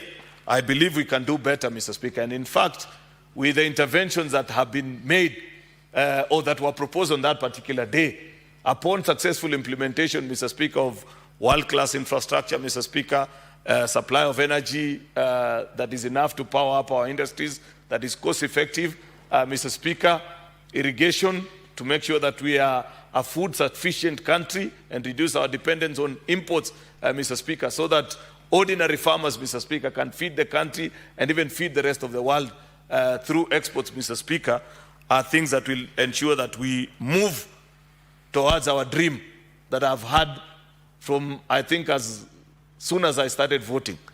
Almost every presidential candidate from 2002 has always promised a double-digit economic growth. None has achieved it. Should we successfully implement some of the things that are being talked about in this particular speech, Mr. Speaker, then that dream will cease being a campaign item and become a reality, Mr. Speaker. There is something that the President mentioned about the Nairobi Securities Exchange that has seen a resurgence and made it one of the best emerging markets global. You will recall, Mr. Speaker, that about a year or two ago, we were being laughed at by the usual cynics, the ones the President referred to in the speech as high priest of pessimism, Mr. Speaker, who are telling us that the stock exchange was collapsing in our hands. But because of the decisions that were made, Mr. Speaker, things are getting better. And there is a resurgence. There is a better market today. If you speak to players in that particular space, they will give testimony of the progress that is being made. That is now one of the respected stock exchange in the region, Mr. Speaker, and competes very effectively globally. The only thing that the President may have forgotten to mention, which I'd wish to remind him, is that the Kenya Kwanza made it a campaign promise that we will carry out reforms in the security exchange that will make it possible even for the ordinary citizens, including boda people and Mama Mboga, to trade by simplifying the whole arrangement, making it possible. Kenya is a global leader in terms of financial inclusion and the use of digital space for financial inclusion, Mr. Speaker. And there is no reason whatsoever. I believe it was on that premise that that campaign promise was made to the people of Meru when they were listening during the economic charter, that will make it possible for you to trade from Nkubu down in Meru, Mr. Speaker, on your phone at the Nairobi Stock Exchange. And that remains to be a dream that must be realized, and that the President must make sure that at the next time he reports back to this House, that it needs to be one of the items that is ticked off the bucket list. Mr. Speaker, you know, the other day I was listening to, I don't know if they were Catholic bishops. You know, Kenya is the only country, Mr. Speaker, where people want to make political statements and want them to pass as if they are scientific. I listened to the Catholic bishops the other day, Mr. Speaker. They were telling us about, you know, there's a high cost of living.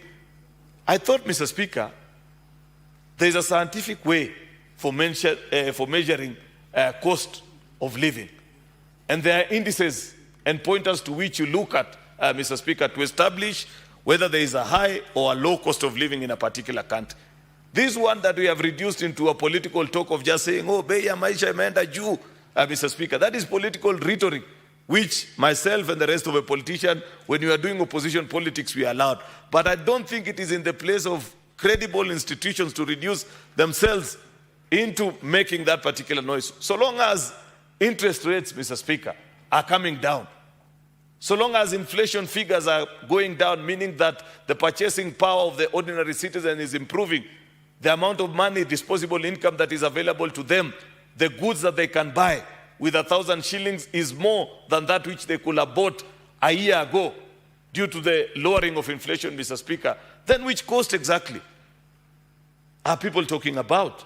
Mr. Speaker, it will be important that sometimes we distinguish between political pronunciations and the reality of life, Mr. Speaker.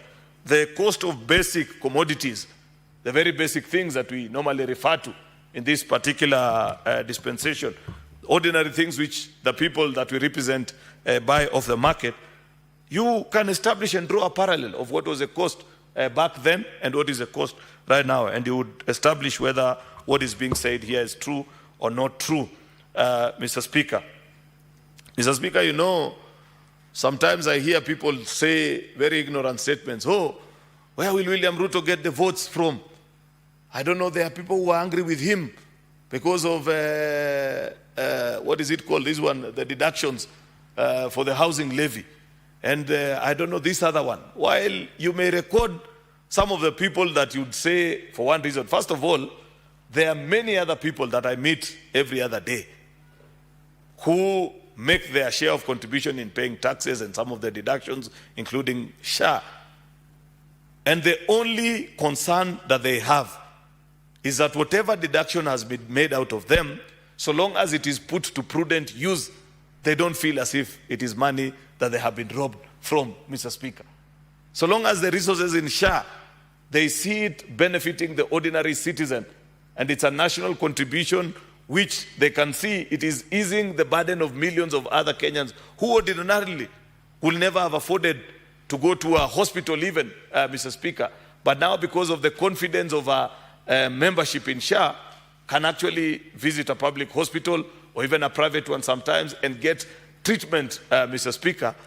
Then they appreciate and they say, be that as it may, I may feel bad that I'm paying a higher price, but because it benefits other citizens, I appreciate. My only caution is that that money should never be wasted. Over and above those citizens, because there are many such, Mr. Speaker, there are also those who are benefiting from programs such as this. There are farmers who, including in your own Meru, Mr. Speaker, who will never have planted with fertilizer because at 7,000 shillings per bag or 7,200, it was beyond their purchasing power. But now that it has been reduced to 2,500, they're able to plant with fertilizer, meaning that they earn better yields, the quality of their crop is better, and they earn more. And they are registered with the Ministry of Agriculture. 7.1 million of them, Mr. Speaker. That particular person, when the decision is before them on whether to choose to proceed with an administration that listens to their cries and appreciates where they're coming from as farmers, and others whose mainstay is rhetoric, insults, and division, and tribalism and regionalism, Mr. Speaker, then the choice will be obvious like day and night. Of course, I don't want to let out a lot of secret, Mr. Speaker. I would appreciate that the current clueless opposition continues in their rhetoric as they do it every day, because it's not in my place to educate them on the things they need to tell members of the public, Mr. Speaker. Mr. Speaker, the President mentioned under this topic of agriculture, on tea, for example, and I'm a representative of very serious tea farmers. I come from the region that produces the largest tea figures, actually, the west of the Rift. And you know the noise that has been existing in that particular sector. Of course, the President gave the global figures of the earnings, which no one is in dispute, that there has been better, that the figures are better nationally. But remember, we still have our issues which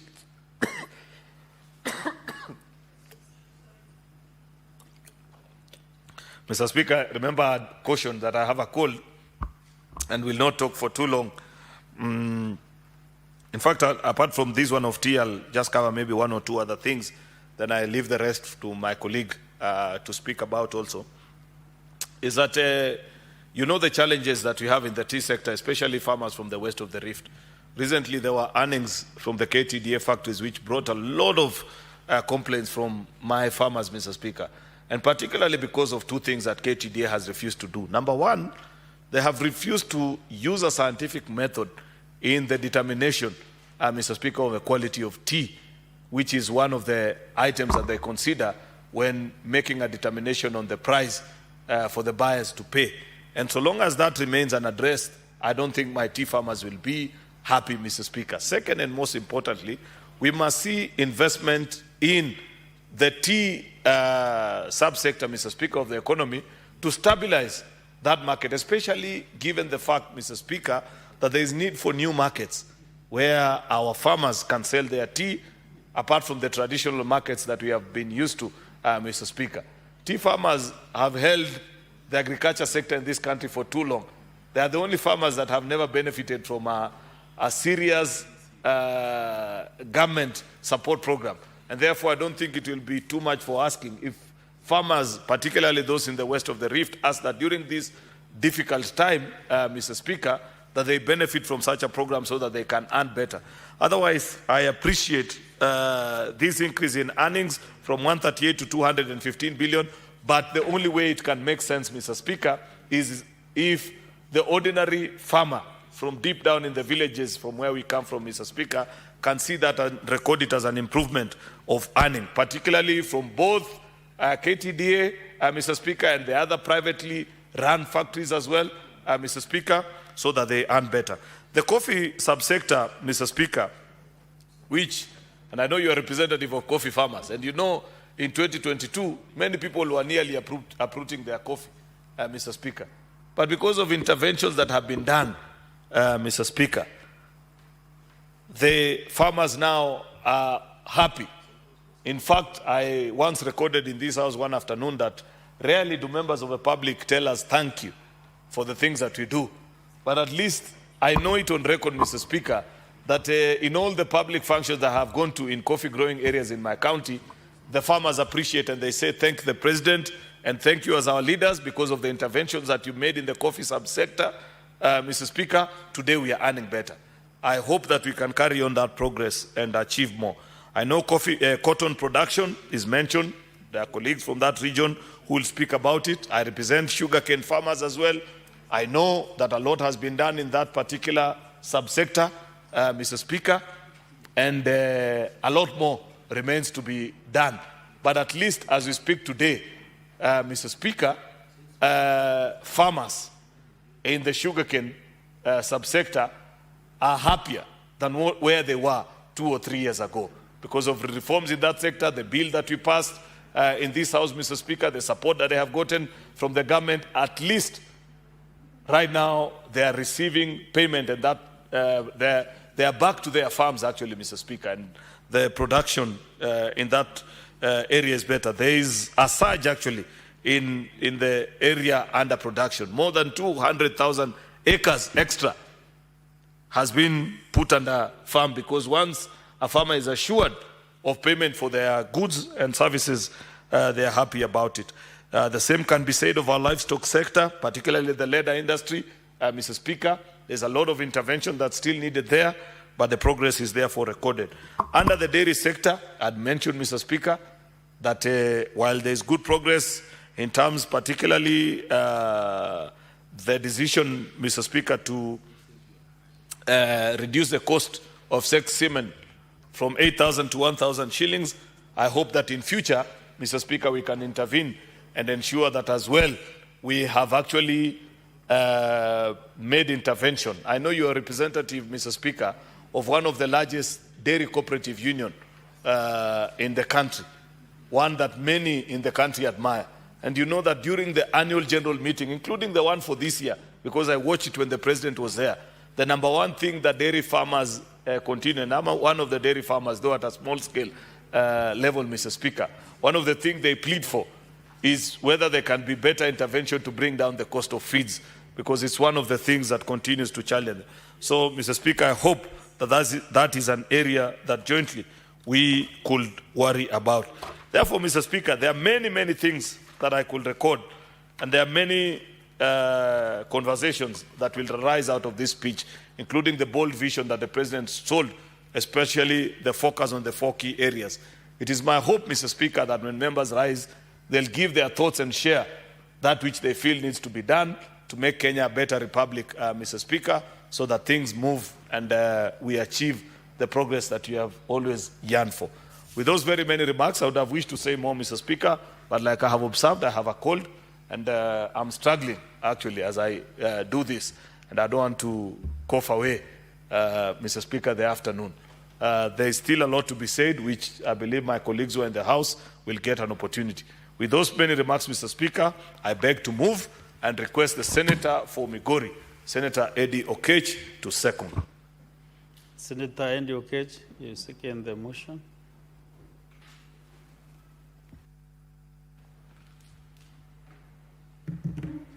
Thank you, Mr. Speaker.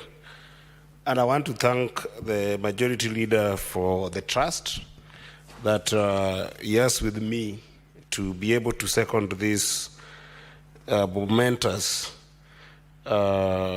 motion. Because, Mr. Speaker, as he has said, it is the requirement, it's a constitutional requirement that the President does,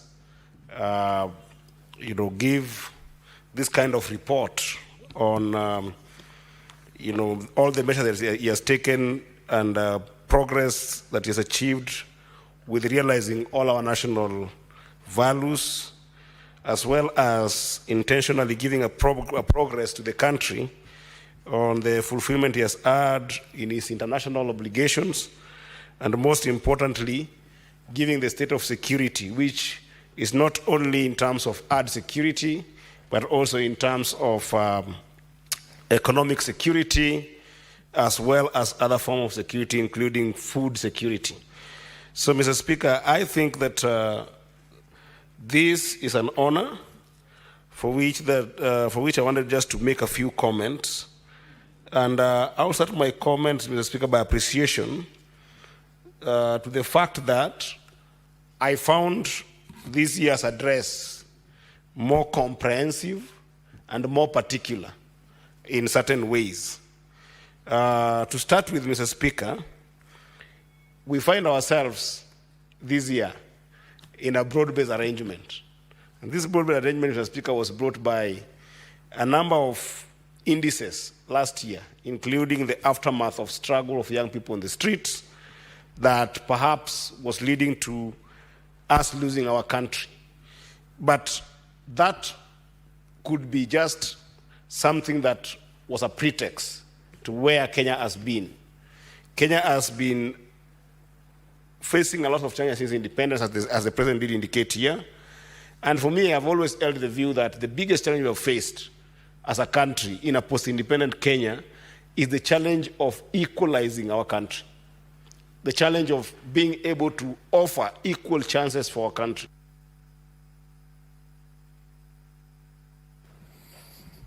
Remember, Mr. Speaker, when I spoke passionately about Section Paper number 10 of 1965, that took away the rights of almost 13 current counties from developing, Mr. Speaker.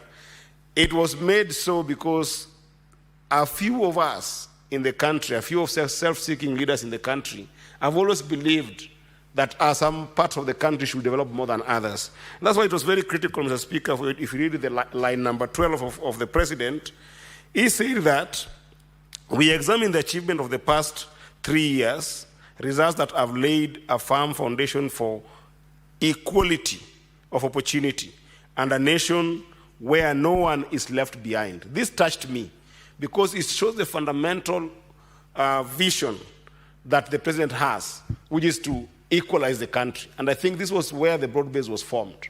That is there a possibility that resources, opportunities can be spread equally to individuals, to communities, and to the people of Kenya as is needed.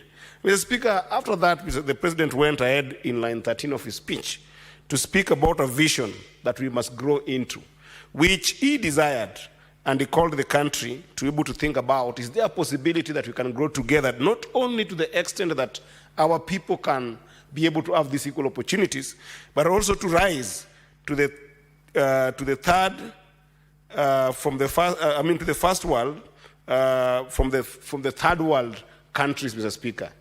I wanted to perhaps better this language, Mr. Speaker, because I think that the notion that we are in the third world is an old-fashioned notion. But I think that the vision is clear, that can we move from the constant underdevelopment to or the constant developing country to a one that is more developed and a one that everybody can enjoy the opportunity of constant growth and becoming ever better, Mr. Speaker. And I wish, Mr. Speaker, at this point, perhaps to invite us to think about a young man who was called Walter Rodney in 1980, who was actually assassinated in Guyana because he had done some work around this concept of development and underdevelopment of the continent in large, and of course Kenya in particular, in the hands of Europe. His book, or rather the piece of work that was later turned into a book, is called How Europe Underdeveloped Africa. I think this is a brilliant book, Mr. Speaker, because in that book, Warner Rudney chose to explore what entails development. The development of the individual, then the development of the society. Because these are the indices that actually formed the bulk of the president's speech, perhaps without him knowing. Mr. Speaker, Warner Rudney tells us that if you want to think about development of the individual in the society, because the society must develop from the individual to the family, to the community, then from the community to what now we have as a county, then from the county to nations, then from the nation to a country. If you want to think about the development of the country, Mr. Speaker, then you must definitely start with the individual, being able to increase the capacity of the individual and being able to increase the skill of the individual. And even then, go to the idea of having greater freedom. And this concept of greater freedom, Mr. Speaker, is something that I think that my party leader, Honorable Amolo Odinga, fought for so much. When I think about freedom of speech, freedom of movement, freedom of assembly, these are concepts that all entail development. But you cannot speak about development in the current world, Mr. Speaker, without thinking about the development that young people have brought into law, which is the development of creativity, development of self-discipline, development of responsibility, development of material well-being of the individual. So that when we think as a country that we are underdeveloped, we don't think of ourselves as underdevelopment of our country means no development at all. It just means that when you enlarge this from the individual going to the country, then it means that our ambition in the context of what the president was speaking about must be, how then do we push our country forward to ensure that we can increase the economic merit of our country as a collective. We can increase the economic well-being of our country, and then we can increase the human social development of our country, basically moving from the individual success to a collective success. And it is in that context, Mr. Speaker, that I want to simplify my conversation around what the president talked about, because his reflection was in simple economic terms divided into two. One was a macro view, basically looking at how has the country performed in terms of macro indices, the larger economic concept that do define our country. And I think, Mr. Speaker, I must say that factually so, the president did an excellent job in terms of highlighting this.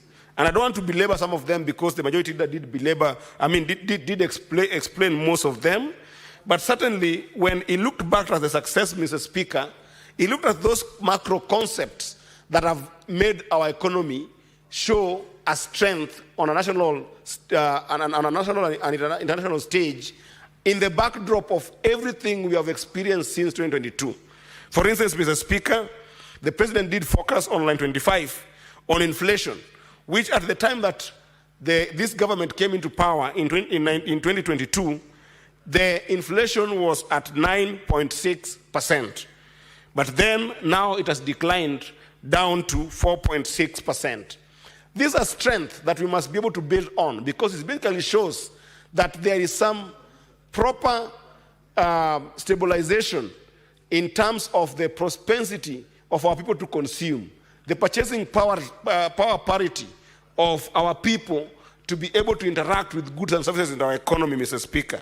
He also did indicate, Mr. Speaker, that the shilling has actually have a downward spiral from 129, from almost 160 shillings to the dollar in about 2 years ago, to now a stable 129, or sometimes oscillating between 128 and 130.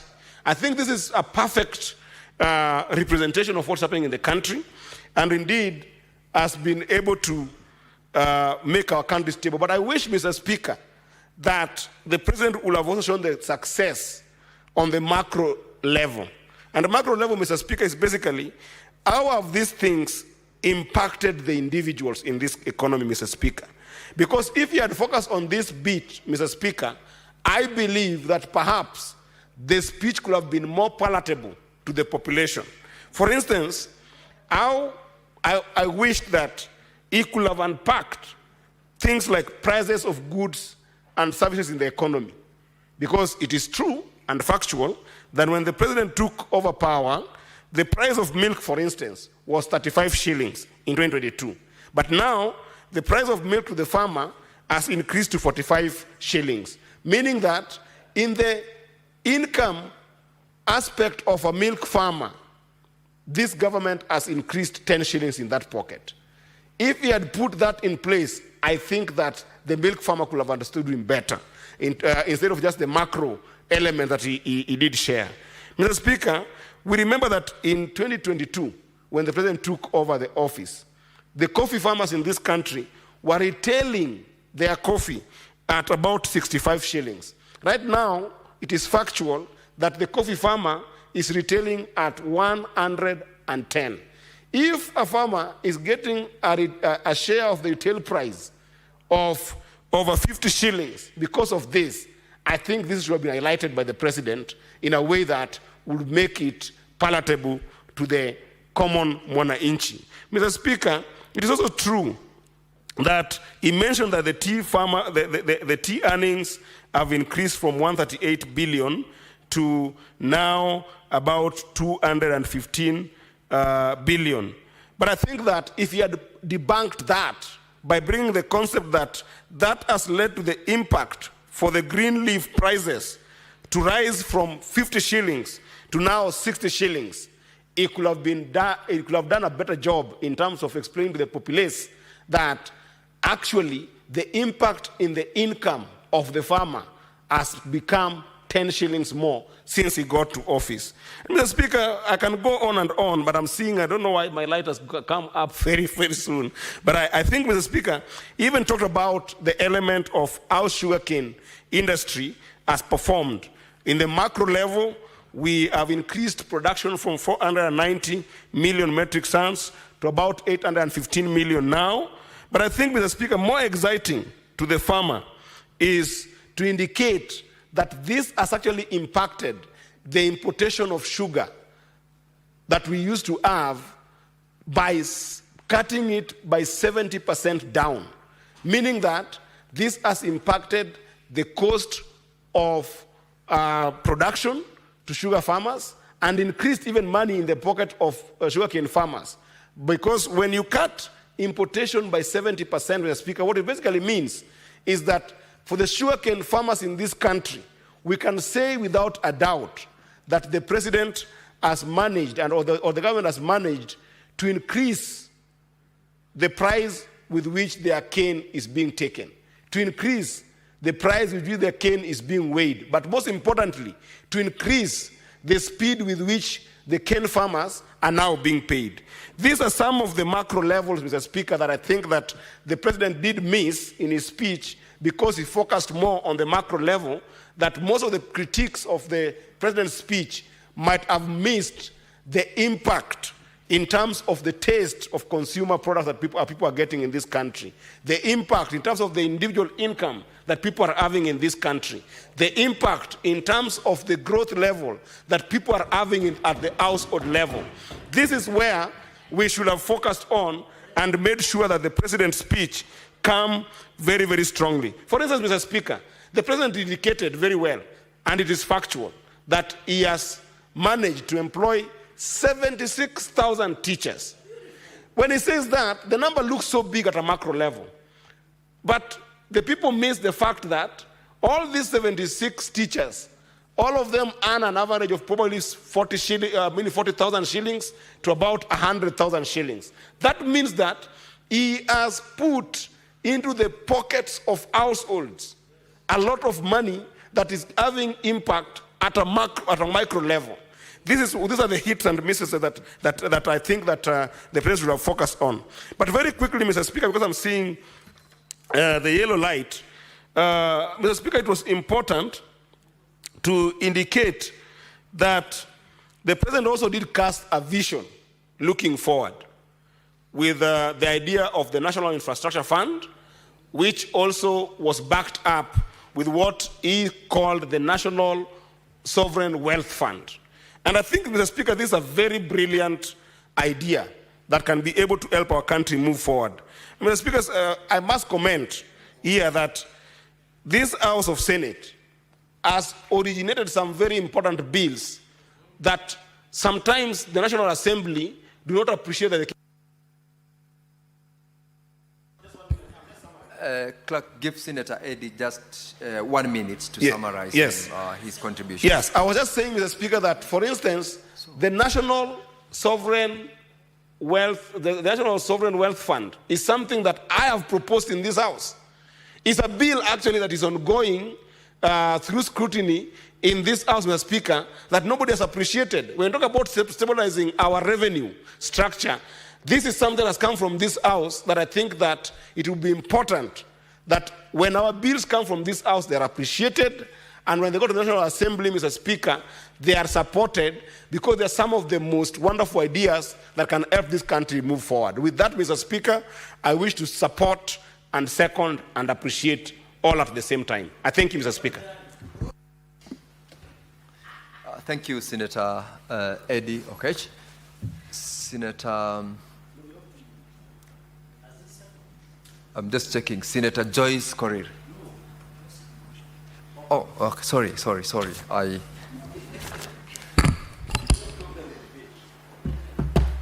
Thank you, Senator Eddie. Thank you, Clerk, for that clarification.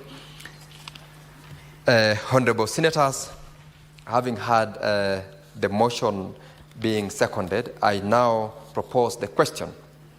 Honorable Senators, I propose the question that, pursuant to Standing Order 27.6, the Senate, A, records its thanks for the exposition of public policy contained in the address of His Excellency the President, delivered on Thursday, 20th November 2025, and laid on the table of the Senate on Tuesday, 25th November 2025, and B, notes the following report submitted by His Excellency the President in fulfillment of Article 132, Sub-Article 1C1 and Article 240, Sub-Article 7 of the Constitution, laid on the table of the Senate on Tuesday, 25th November 2025. 1.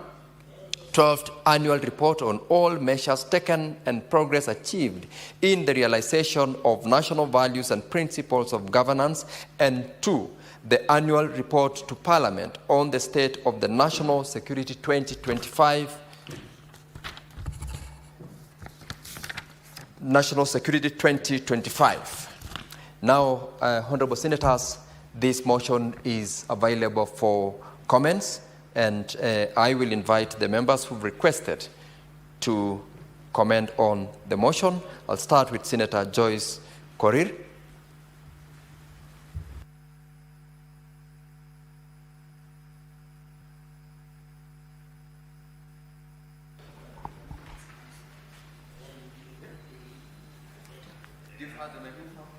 Clerk, give Senator Joyce the microphone.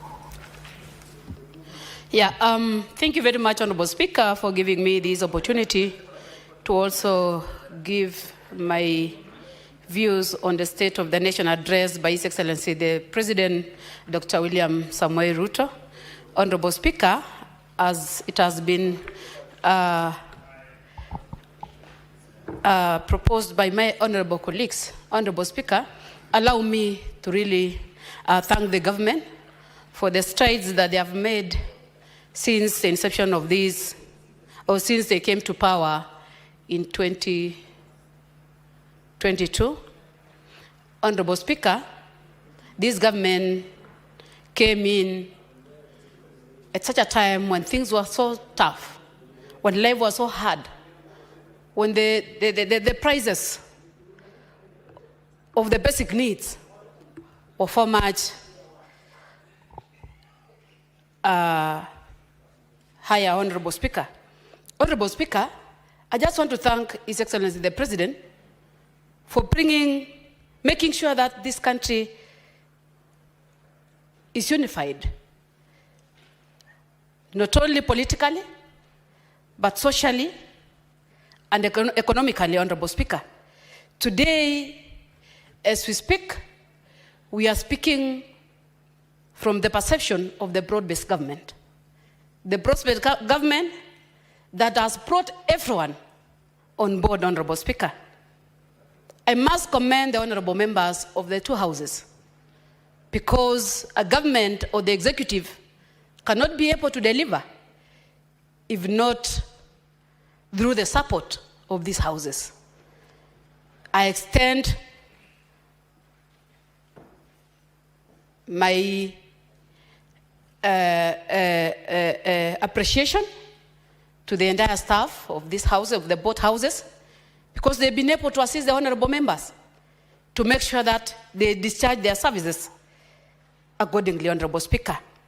Honorable Speaker, I want to speak about agriculture, because this is the main backbone of this country. Honorable Speaker, I can attest that through the subsidy of fertilizer, a number of Kenyans can be able to smile today because they have food on their table. This has been a challenge, but it has given us hope as a house to know that we can do more. If we can if we can subsidize the fertilizer, if we can subsidize the seeds, if we can equip our farmers in terms of diversifying the crops. Honorable Speaker, I can attest that as of now, the country has seen an increase in terms of productivity, Honorable Speaker. Honorable Speaker, I also want to talk about the issue of tea, which has become very emotional. It has become something that has been, I can say, it's part of the challenges that we have still in agriculture. But I want to believe that the strides that they have been made, I've seen a number of committees going to the ground, trying to do the fact findings of what is really causing the decrease in terms of their bonuses. And Honorable Speaker, I can assure the Kenyans that the government is on top of things in terms of making sure that this issue is addressed once and once for all, ranging from the quality to the issues of the markets and the pay, Honorable Speaker. Honorable Speaker, I also want to say that agriculture has played a key role when it comes to the issues. Of course, Kenya is known for productivity in terms of milk and other farm produce, Honorable Speaker. And as we speak now, I can say we can't compare the last years with the current years in terms of pay. Honorable Speaker, I must commend the government. Despite the fact that, Honorable Speaker, the government is struggling, the president is struggling together with the relevant stakeholders, that is the executive, the legislature. I know we are not perfect, but we try our best, Honorable Speaker. Honorable Speaker, there have been a challenge. You remember when we came to this government, there were a lot of stories when it comes to the issues of construction of some of the roads. This is one of the challenges that we've been having in this country, to an extent that it had become like a joke. But I want to confirm that a number of roads that were proposed are now under completion, Honorable Speaker, including the Talanta Stadium, Honorable Speaker. So I want to say that we must thank the government for the steps that they have taken. And we have to be very keen also as a house, because this is a house of representation, say that the contractors who are on site should spend the monies prudently and give the correct services to the Kenyans. Bearing in mind, Honorable Speaker, a number of roads have been done, and within a period of 1 year or 2 years, the same road is worn out, forcing this house again to budget for the same, Honorable Speaker. It's high time that us as a representative of the common mwananchi, make sure that the contractors who are on site are able to deliver according to the specification, Honorable Speaker. Honorable Speaker, when it comes to mothers' health, I want to thank the government for the efforts that they have put forth in terms of making sure that we have the health promoters that are moving within our villages to enlighten our people, to assist in terms of making sure that things are put straight. That is to a tune of 107,000 employees. Despite the shortcomings that maybe sometimes their stipend takes time, but I want to say they are doing a very commendable job back at home, Honorable Speaker. Honorable Speaker, the expanded health coverage has covered around 24 million people. And I want to commend the government because this is for the first time, Honorable Speaker.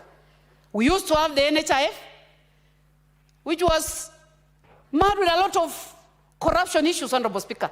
But I want to thank God because of the new scheme, which is, though they have a lot of shortcomings, it is a good progress because there is a solution. And they are moving towards making sure that they perfect to make sure that the Kenyans who are still suffering while using the SHA can be able to access medication, Honorable Speaker. Honorable Speaker, there is an issue of job creation for our youth. I know within housing and a number of sectors, we've been able to see what the government has done. For example, with the TSC, you understand, Honorable Speaker, education is key. And it's the only equalizer that can bring the poor and the rich to the same table, Honorable Speaker. I must thank the government for taking lead in terms of employing the highest number of teachers to a tune of 76. And we expect more before even the end of the term. Honorable Speaker, sometimes you hear people singing during rallies, whereas slogan two-term is not just the word of two-term, Honorable Speaker, it is the word of two-term based on the works that is being done in the ground. Honorable Speaker, we can attest a number of things. This is a hustler government. And this government, Honorable Speaker, played a big role in enlightening the hustler people and telling them of how they are going to improve their lives. I can attest, Honorable Speaker, today that the hustlers have been able to get wonderful markets. The government has constructed a number of markets where our women who have been selling along the road are happy because as we speak today, they have wonderful amenities where they can sell their produce, they can keep their produce, they can have all the amenities that they want, Honorable Speaker. And I want to say, despite the fact that a number of counties might not have gotten the opportunity to have, but I can attest, we've made a good stride on that, Honorable Speaker.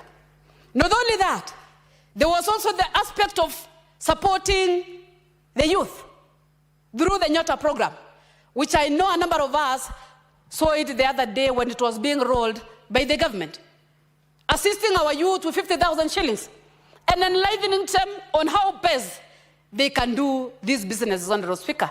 I want to say that we must commend the government and we must embrace and also continue supporting our youth in making sure that they are trained to be able to utilize the resources and be able to prosper, Honorable Speaker. Not only that, Honorable Speaker, a number of youths have been able to get access to job opportunities outside the country. The only challenge that we might be having sometimes is the process that is taking long. But I want to say that as we speak now, there is a great change. We have seen the fruits, and that is why we are speaking of two-term for this government to be able to actualize the manifesto that they had given to the citizens. Otherwise, Honorable Speaker, I want to say I commend the work done by His Excellency the President, Dr. William Ruto. I commend the broad-based government for the unity that they have given to this country, and we are hoping for the best in the near future. Otherwise, I beg to move. Thank you, Honorable Speaker. Okay, very well. Next is Senator Chalagai Samson Kiprotich.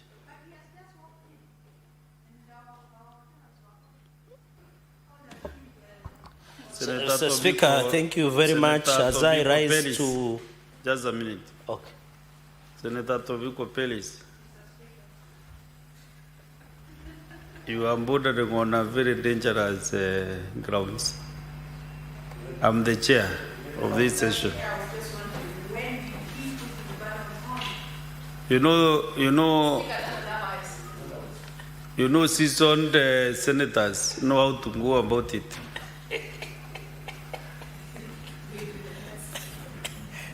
Actually, you are the third on the line, the third, Senator Peris. Can I proceed, Speaker? Proceed. Okay. Thank you, Mr. Speaker, sir, for this opportunity.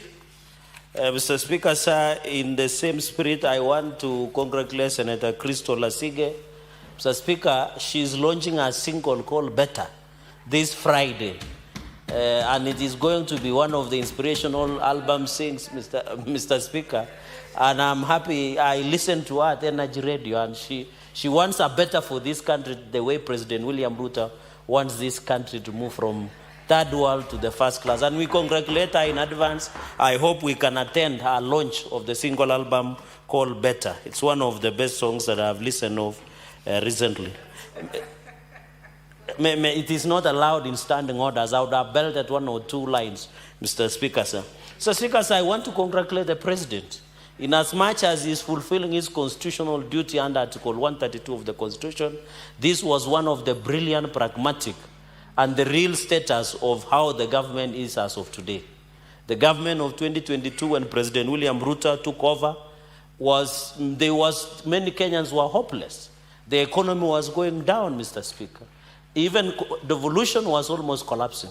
But thanks to the God-given leadership style of His Excellency President Dr. William Ruto, this country is rising like a phoenix, Mr. Speaker. And we are steadily moving from the third world to first world. Mr. Speaker, you listen to Prime Minister Malaysia Anwar urging the president to be tough. In as much as we are democratic, he must be tough so that transformation can happen in this country, Mr. Speaker. So in a nutshell, I want to say the president's speech, while it's like a dress called miniskirt, long enough to cover essentials, but short enough to arouse curiosity and give hope to many Kenyans, Mr. Speaker. Mr. Speaker, let me go now to a few issues so that I can allow my colleagues to delve also. Mr. Speaker, one is on the issue of foreign direct investment. You know, we have been still told hawkwash, Mr. Speaker. You have the people are closed shop, companies are moving out of the country, but the facts as they are. And I want to ask media. I've seen media trying to fact check what the president said. It is embarrassing because the figures media are getting do not come even from Kenya National Bureau of Statistics. They are getting their own facts from roadside agenda, Mr. Speaker. We want to ask the media to stop fact-checking. What the president presented is the true position. It is from Kenya National Bureau of Statistics. Mr. Speaker, you know we have been sold this story that companies are running out of the country. It is not true. In fact, you can see in 2021, there was foreign direct investment of 60 billion. In 2024, Mr. Speaker, it has risen to 195 billion. So that one shows that investors continue to have great and exceptional confidence with the President Ruto's government, Mr. Speaker. That is why businesses are opening. That's why the country is opening up for business, Mr. Speaker. It is the prophets of doom, the naysayers, that the Bible condemns them. They are called Sanballat, Mr. Speaker. You remember the story of Nehemiah when he went to rebuild the wall of Jerusalem. The Sanballats from then, who are here today, the disunited opposition, told Nehemiah in the Bible that even if and a yen or a dog stands on the wall, it collapses. The Sanballat of today did not want to listen to facts. And that is why they have gone to media to try and distort the facts, Mr. Speaker. So I want to continue to ask all foreign investors to do business in Kenya. Kenya is an oasis of peace in Eastern Central Africa. Kenya is strategic, Mr. Speaker. Kenya is warm. That is why our slogan is Hakuna Matata. That is why this is the country that has all the five, Mr. Speaker. The big five in this country. The famous wild beasts, we want tourism to grow, Mr. Speaker. And in that bread, I want to thank the President for transferring Amboseli. And even Kajiado also for transferring both in Masai Mara and Amboseli to Kajiado and Narok respectively, Mr. Speaker. It is the belief and the faith that that heritage belongs to those people, Mr. Speaker. And I have heard the governor of Nairobi saying that he should also be collecting revenue from Nairobi National Park. But he has not even fixed the county. If he cannot collect the kiosk revenue, which capacity does he have to collect revenue from Nairobi National Park? He should first fix the county. When he has fixed the county, the Nairobi city, Mr. Speaker, there are potholes in this town. Even when you drive special utility vehicle, SUVs, when you go to those potholes, it is a bit less potholes, Mr. Speaker. Number two, Mr. Speaker, is on the issue of agriculture. I want to thank the President. I agree with my sister. We appreciate the subsidy program.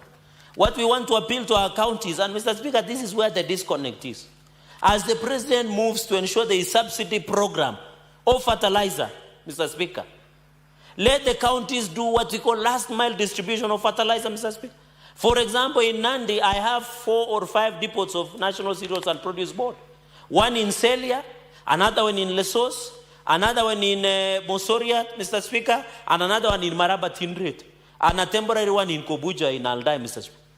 But most of us are farmers. To get somebody to travel from Sangalo all the way to Celia to get fertilizer, Mr. Speaker, is very expensive. They would have used the same money to access. To get somebody to travel from Gecheko Longet all the way to Mosoria to get fertilizer is expensive. Or even from Chemamul, Mr. Speaker. The same to people, because we have Lesos one. To get somebody to travel from Moko Beach or all the way from Nandales to come and access fertilizer in Lesos depot is very expensive. Mr. Speaker, I want to thank the President for the subsidized fertilizer. That's why we had overwhelming. Mr. Speaker, and that is why you, in this coming year, because of assured food security, you will not see any person wearing safurias in the streets. Those safurias will be put for cooking food in our various homes. And I think, Mr. Speaker, how the country operates is when the population can get something to eat. I know there is a challenge in this country that there is what we call up and poor. You know, people have forgotten, Mr. Speaker, like in our slums, that they don't have 3 square meals, Mr. Speaker. So, Speaker, this is the first time we are going to collect maize over 76 million bags, Mr. Speaker, in maize. And therefore, Mr. Speaker, I want to request the CS of Agriculture, a National and Cereals Produce Board, Mr. Speaker. Under the crops 2018, all cereals must be 50 kilos, Mr. Speaker. Mr. Speaker, to us who are maize farmers, we are very sad, Mr. Speaker, because it is only maize among the cereal that is 90 kilos instead of 50 kilos, Mr. Speaker.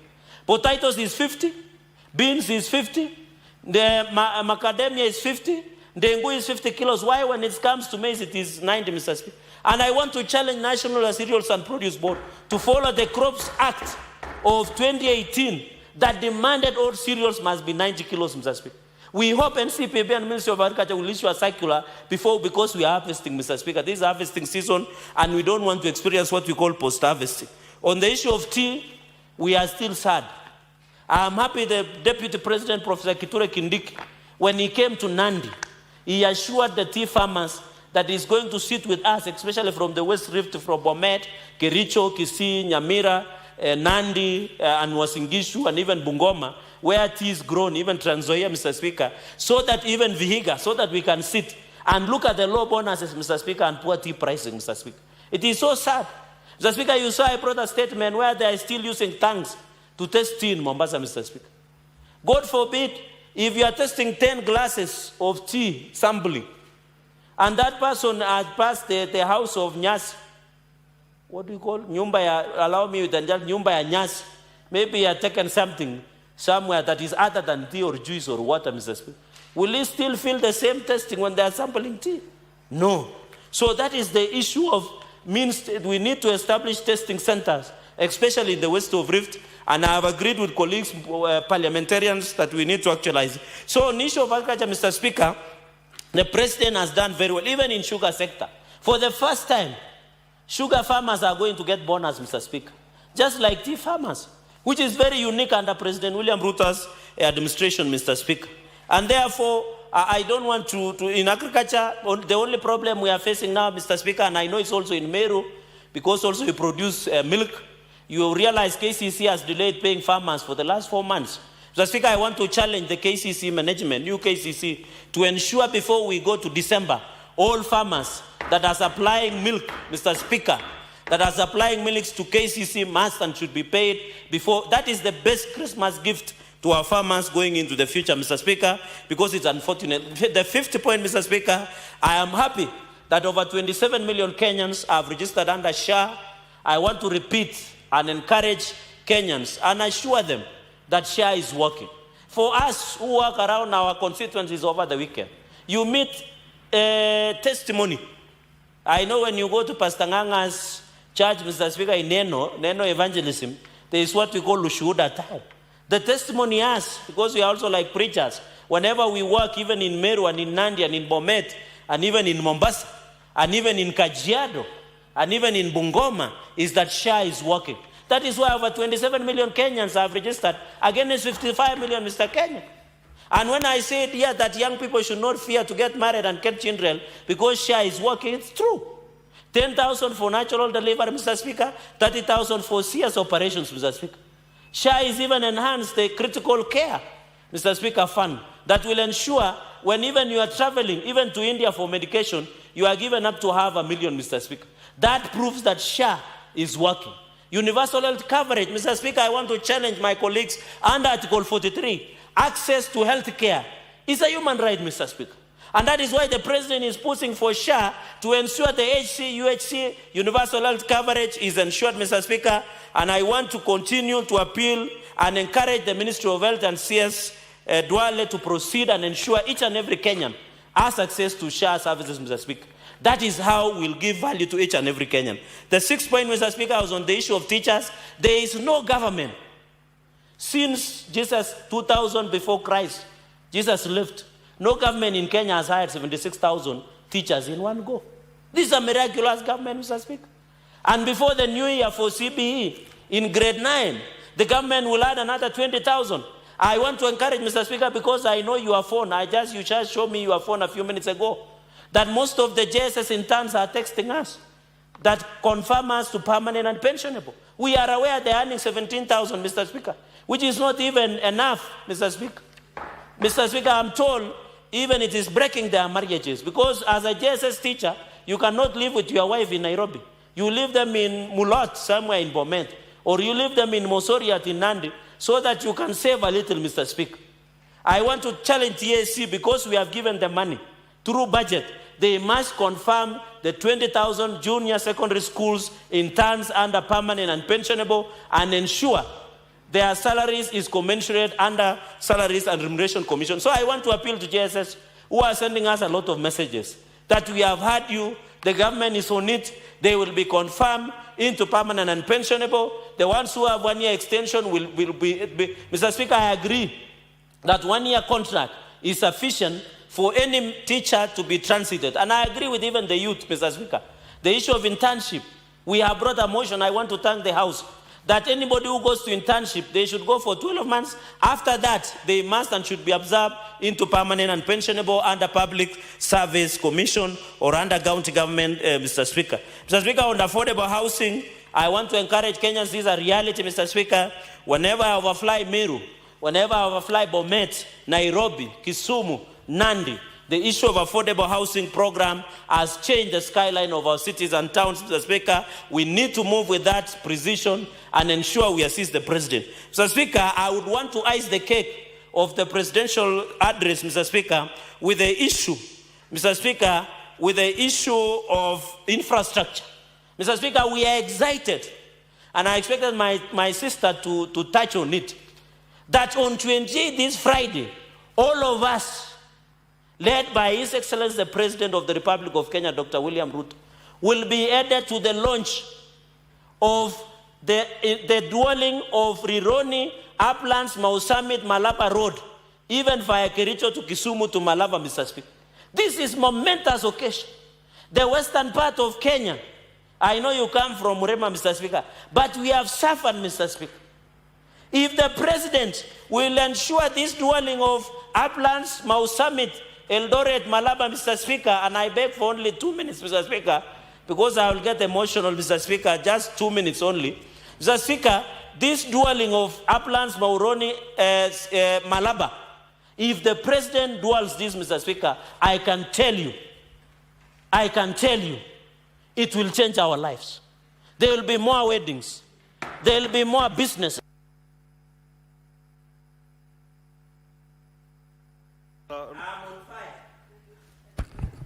Now, Senator Chalage, you know you must be observant on the lights from green to yellow to red. So you cannot keep on adding more time. Maybe 30 seconds to say goodbye. Mr. Speaker, and that is what I'm saying. The opening of dwelling of Rironi, Mau Summit, Malaba will increase more weddings, more businesses, more interaction, Mr. Speaker, and even infrastructures in our counties. Even Nandi now, Mr. Speaker, there are many roads that have been earmarked for tarmac. Mr. Speaker, with the performance of the president, I can assure you 2-term will all be there for the His Excellency, the President of the Republic of Kenya, because he has a clear vision and agenda for this country, Mr. Speaker. With those many remarks, I beg to support the State of the Nation address by His Excellency the President 2025, and 2-term is now a reality. You know, I want to follow this list religiously. I can see Senator Nyonka is not around. Next is Senator Pelis Tobiko.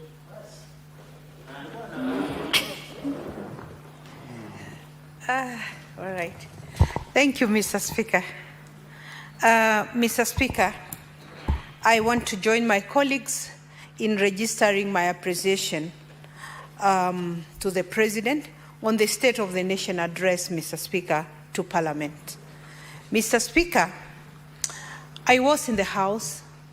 I sat very close to the front to keenly listen to the President. I watched the body language, Mr. Speaker, and I listened to every single word that he said that day. Mr. Speaker, this is what I will say, that the President's vision for this country is very clear. His intention is good, Mr. Speaker, and so far, Mr. Speaker, he has managed to stabilize the country in a number of fronts, Mr. Speaker. Mr. Speaker, in the notable successes, Mr. Speaker, particularly is the stabilization of the Kenyan shilling, Mr. Speaker, and the control of inflation. Mr. Speaker, I think this is a notable success, you know, for this regime, Mr. Speaker. Mr. Speaker, across the country, in a number of places, you will see the housing program, the affordable housing coming up, and I believe this one will change lives, Mr. Speaker. Mr. Speaker, it is true that food production has improved because of the subsidized fertilizers, Mr. Speaker, and that has improved the food security in our country. Mr. Speaker, it's also true that SHA is registering improvement in the access to health services. This is a feedback we are getting from at the county levels whenever we visit different counties, Mr. Speaker, on our oversight role. They say it's better than NHIF, but it can be better. It can be better, Mr. Speaker, because, Mr. Speaker, there are terminal illnesses in this country that are bedeviling a number of people, cancer being one of the leading diseases today that are impoverishing Kenyans, Mr. Speaker. Mr. Speaker, the day we will be able to meet the costs of health without Kenyans going back into their pockets, without Kenyans doing the popular fundraisers, Mr. Speaker, is the day we will know we have finally achieved. Mr. Speaker, as we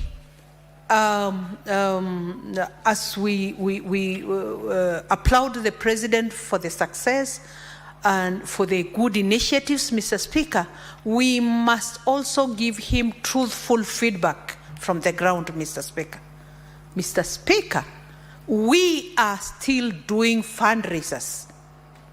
And this one, Mr. Speaker, if we lie to the President, we will not be helping Kenyans, we will not be helping the head of state, Mr. Speaker, to improve what he has already initiated and is working, but must be improved, Mr. Speaker.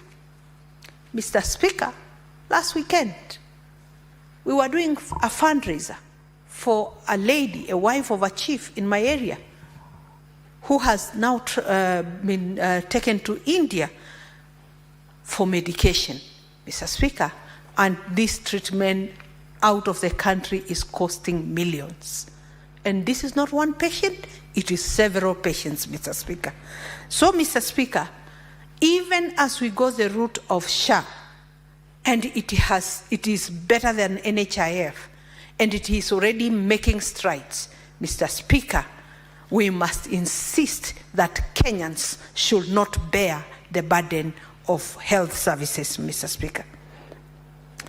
Mr. Speaker, it is also notable that Kenya has been able to do better in debt servicing, Mr. Speaker, and restoration of fiscal discipline, Mr. Speaker. Mr. Speaker, the head of state is taking this country in the right direction. Mr. Speaker, the recruitment of teachers, 76,000 teachers, Mr. Speaker, has improved the teacher-student ratio, Mr. Speaker. Our education sector is stabilizing, Mr. Speaker. And this one, Mr. Speaker, is a big achievement for this regime that is only less than 3 years old, Mr. Speaker. Mr. Speaker, I listened to the President when he talked about my pet subject of infrastructure across the country, Mr. Speaker. The roads that the President had mentioned for the addition of for dualing, Mr. Speaker, were quite a number. Muthaiga, Kiambu, Ndumberi, Machakos Junction, Mariakani, all those. But let me localize the issue to Kajiado, Mr. Speaker, because I listened keenly that there was a dualing that will commence for at the river Namanga. Mr. Speaker, there was also the dualing of Bomas Karen Ngong, Bomas Ongata Rongai Kiserian, and Ngong Isinya, Mr. Speaker.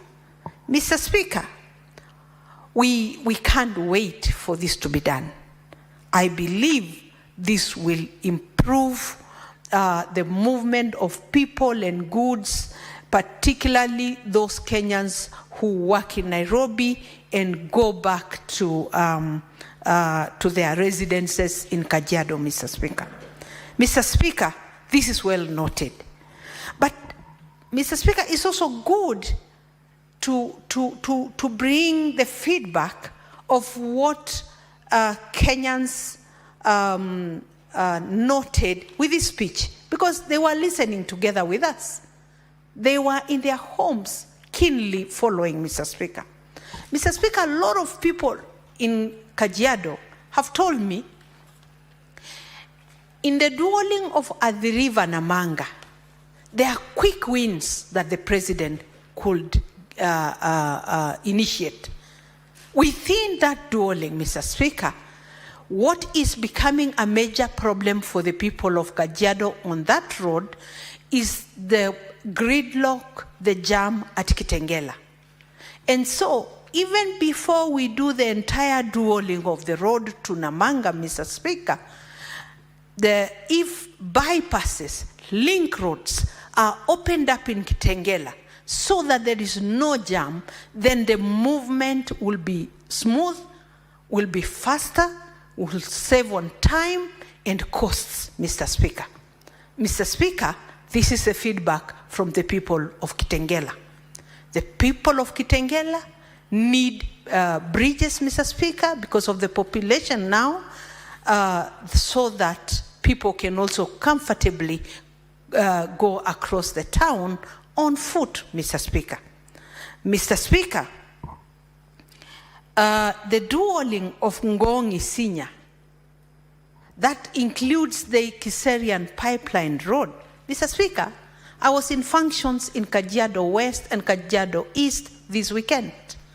And Mr. Speaker, people were telling me the Kiserian Pipeline Road at the moment has no jam.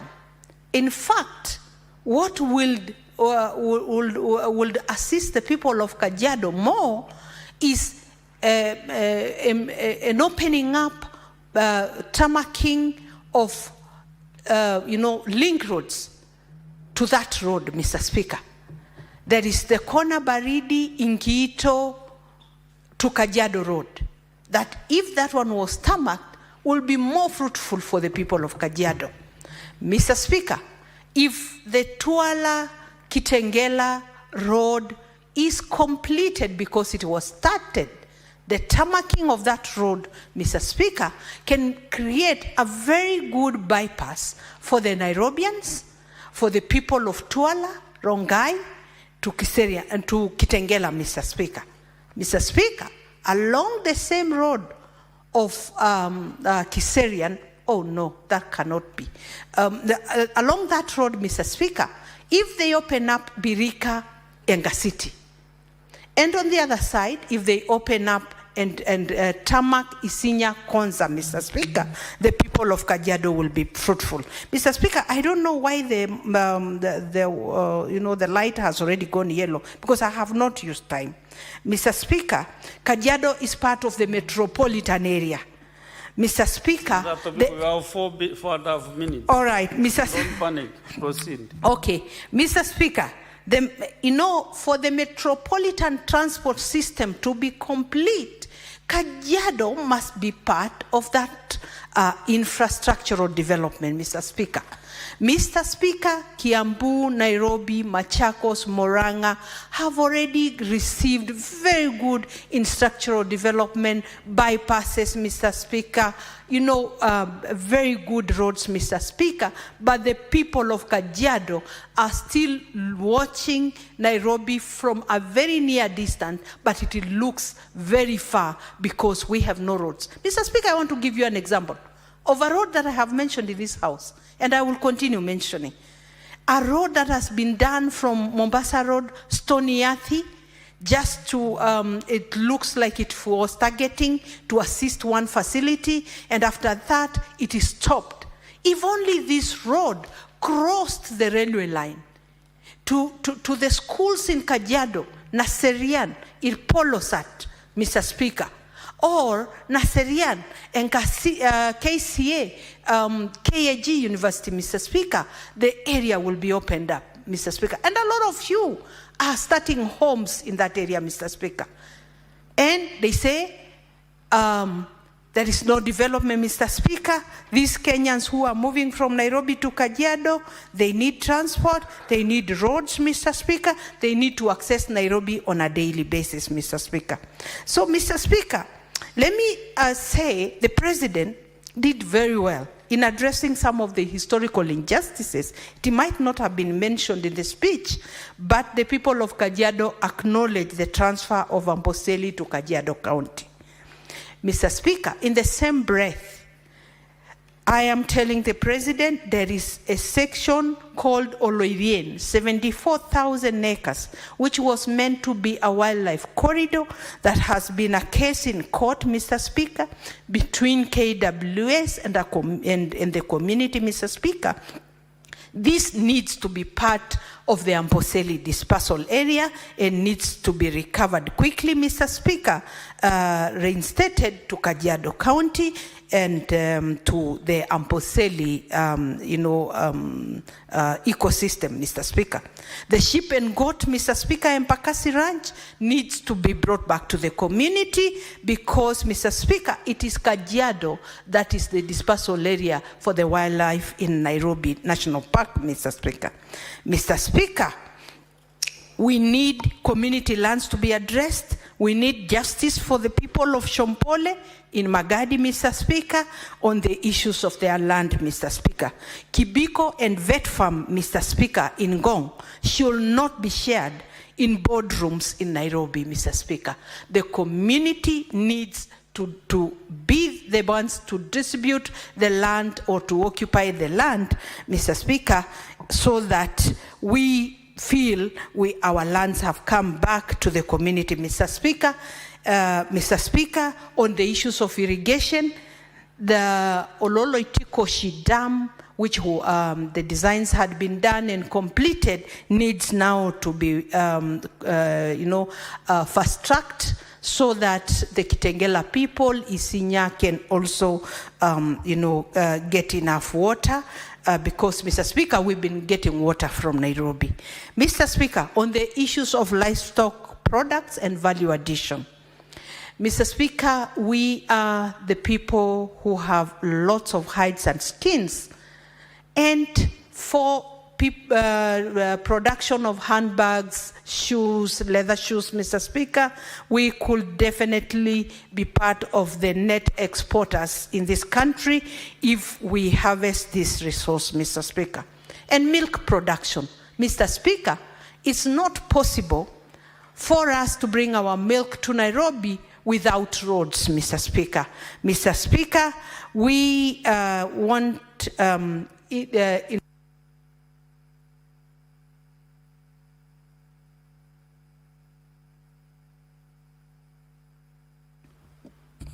next is Senator Abbas Sheikh Mohammed. Thank you, Honorable Speaker. Honorable Speaker, I want to also join my colleagues to contribute to the Excellency, the President of the Republic of Kenya's Nation Address. Honorable Speaker, honestly, the address was giving Kenyans a big dream. It gave Kenyans hopes that the President was really dreaming big. And I think that kind of daring and that kind of, focus is actually where we can be able to reach far. He had no fears. That he had a dream that Kenya will soon join the first world. And the President said that it is possible and it can be done. And I also believe that it can be done. Honorable Speaker, the focus he gave was that by the time for the last 3 years, I think we were able to stabilize our economy. The dollar reserve has grown up.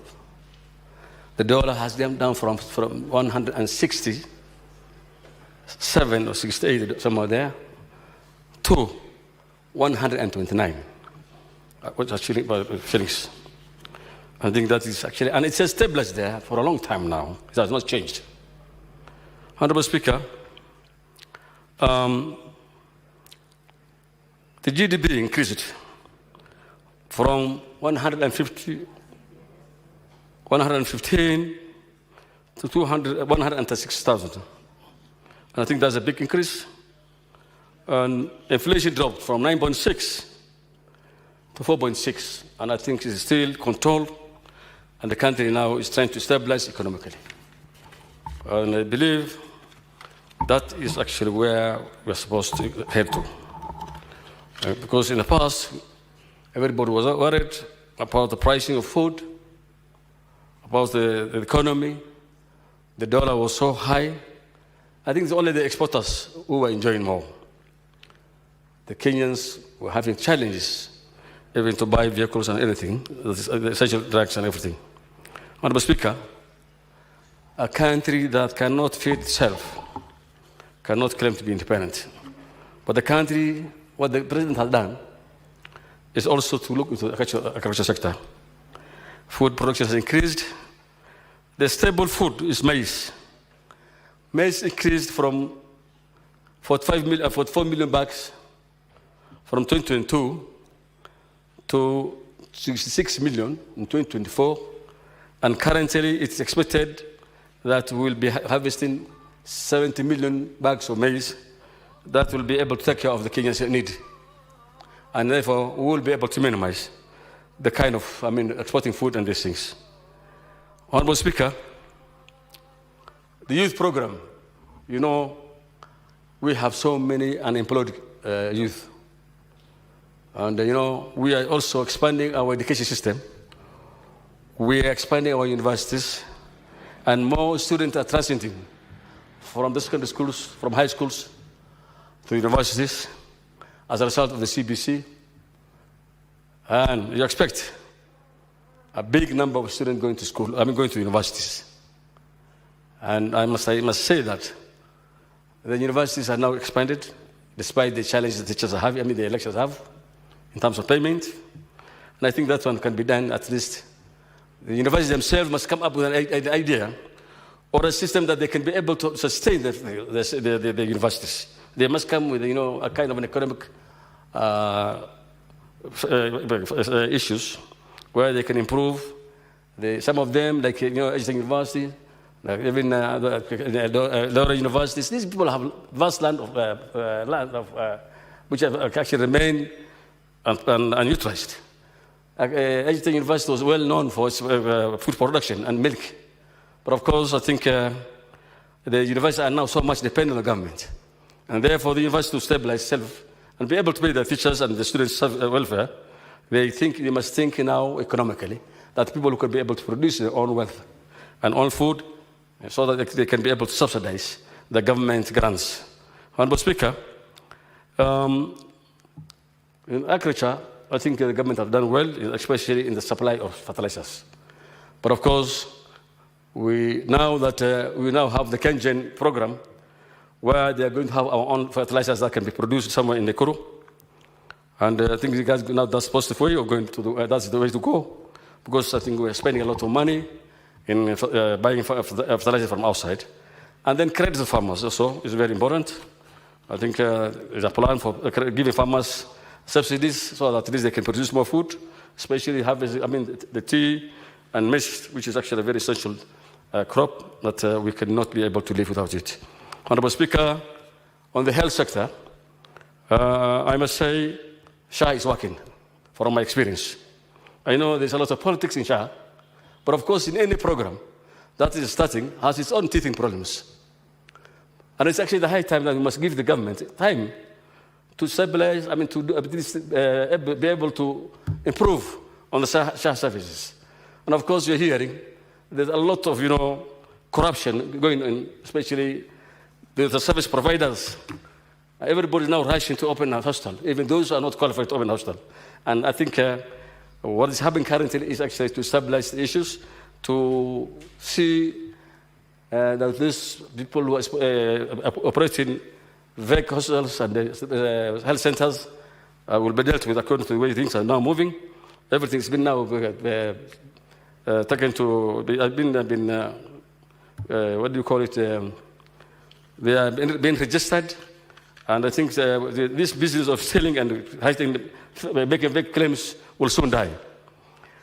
One other sector is actually, which is doing very well now, and I think the government has done very well, and this was in the speech of the president, is the education sector. Honorable Speaker, one thing I want to commend His Excellency the President. We used to experience in northern Kenya, actually big challenges. Shortage of teachers all over. We've been crying for the last 10 years. But now that I can tell you, today In every county of northern Kenya, there's a teachers' college. And so many students are now coming out. And very soon, northern Kenya will produce surplus teachers that they can be able to teach other parts of the country. There will be no more teachers' college in northern Kenya. And I think that I must say, and I applaud the president for the support he has given, so that the northern Kenya people do not have shortage of teachers. Honorable Speaker, I also know every county now has TVETs, these technical colleges. There have been 718,000 students that are now in those colleges. And I think by the time those students will be leaving, we'll be having a technical-oriented country where students can be self-employed, where we can go now, because the country is supposed to go to technology, improve technology. The country now is going to develop. And in 2030, we must be able to do our own things, where with the help of these TVET education systems, then we can be able to produce more of technical-oriented students. Honorable Speaker, one other thing is that the infrastructure has been improved. The students are now becoming many. Most of the students are now exiting to high schools and junior secondary schools. And the government has taken a very serious and improved system where the infrastructure is now being improved. And I think many classrooms are coming more and more are coming up. And by soon, we will be having enough infrastructure in the schools where our students can be able to enjoy learning places. Honorable, so one other thing is that teachers are employed. I think from 2 years ago, from 76,000, they have employed 76,000, government employs 76,000, and this year they are planning to employ 24,000. This makes 100,000 teachers. And I think that's a big number to be able to reduce the teaching fraternity, the gaps that we experience in teaching within the teaching the number of our teachers. Honorable Speaker, one other thing is the government has done, and I must applaud the president. There was a little bit move to increase the budget of education from 409 billion to 700 billion this year. And I think it's a great improvement. We must applaud the government for that. Honorable Speaker, I think mine will not be very many things. One other thing is the housing sector. One thing I think most of the people never believed, the low-cost houses will be able to move fast, will be able to at least help Kenyans.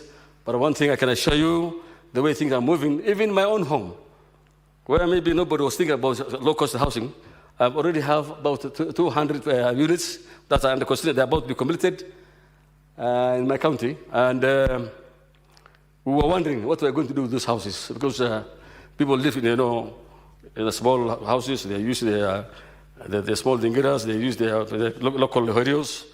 But of course, this actually has even improved the towns, the way it looks like. The town now is becoming like, high-rise buildings are coming up, and it's a kind of beautification for the towns that have experienced the construction of, low-cost houses. Honorable Speaker, it is my hope that many Kenyans will be able to be accommodated in these low-cost houses, and it's possible that we have seen the Excellency of the President has actually made a deliberate move to at least give housing to every county, so at least Kenyans can also have an equal opportunity to own houses in future. Honorable Speaker, one other thing which was actually commendable is actually improving and dwelling of roads. It is like a big dream, actually. I was asking myself, in 10 years, can you be able to do 27,000 kilometers dwelling? But of course, the President said it is possible. And of course, it is possible. Honorable Speaker, for my area, of course, much has not been said, but I must commend the government and His Excellency the President for taking a deliberate move to be able to give us to tarmac 750 kilometers from Isiolo to Mandera. This is actually a wonderful move, and I must say thank you to the President for the bold step he has taken. And I will wish to say that the construction of that road is going slow. Hopefully, those concerned and His Excellency the President will hear me to say that this road must be completed as agreed, and we look forward that the road from Isiolo to Mandera, Wajir, Garissa, all this will be opened up, and that road, it's actually the Horn of Africa road, that will open this country's economy for Ethiopia, Somalia, and Djibouti, and all this, they're not part of the country. And I think this is a very important infrastructure development, and I want to applaud His Excellency the President for that initiative, the bold initiative, actually. Many people have feared to do it. Many felt that Northern Kenya does not deserve any road because they say this actually it's not economical, but I must tell you that it is economical.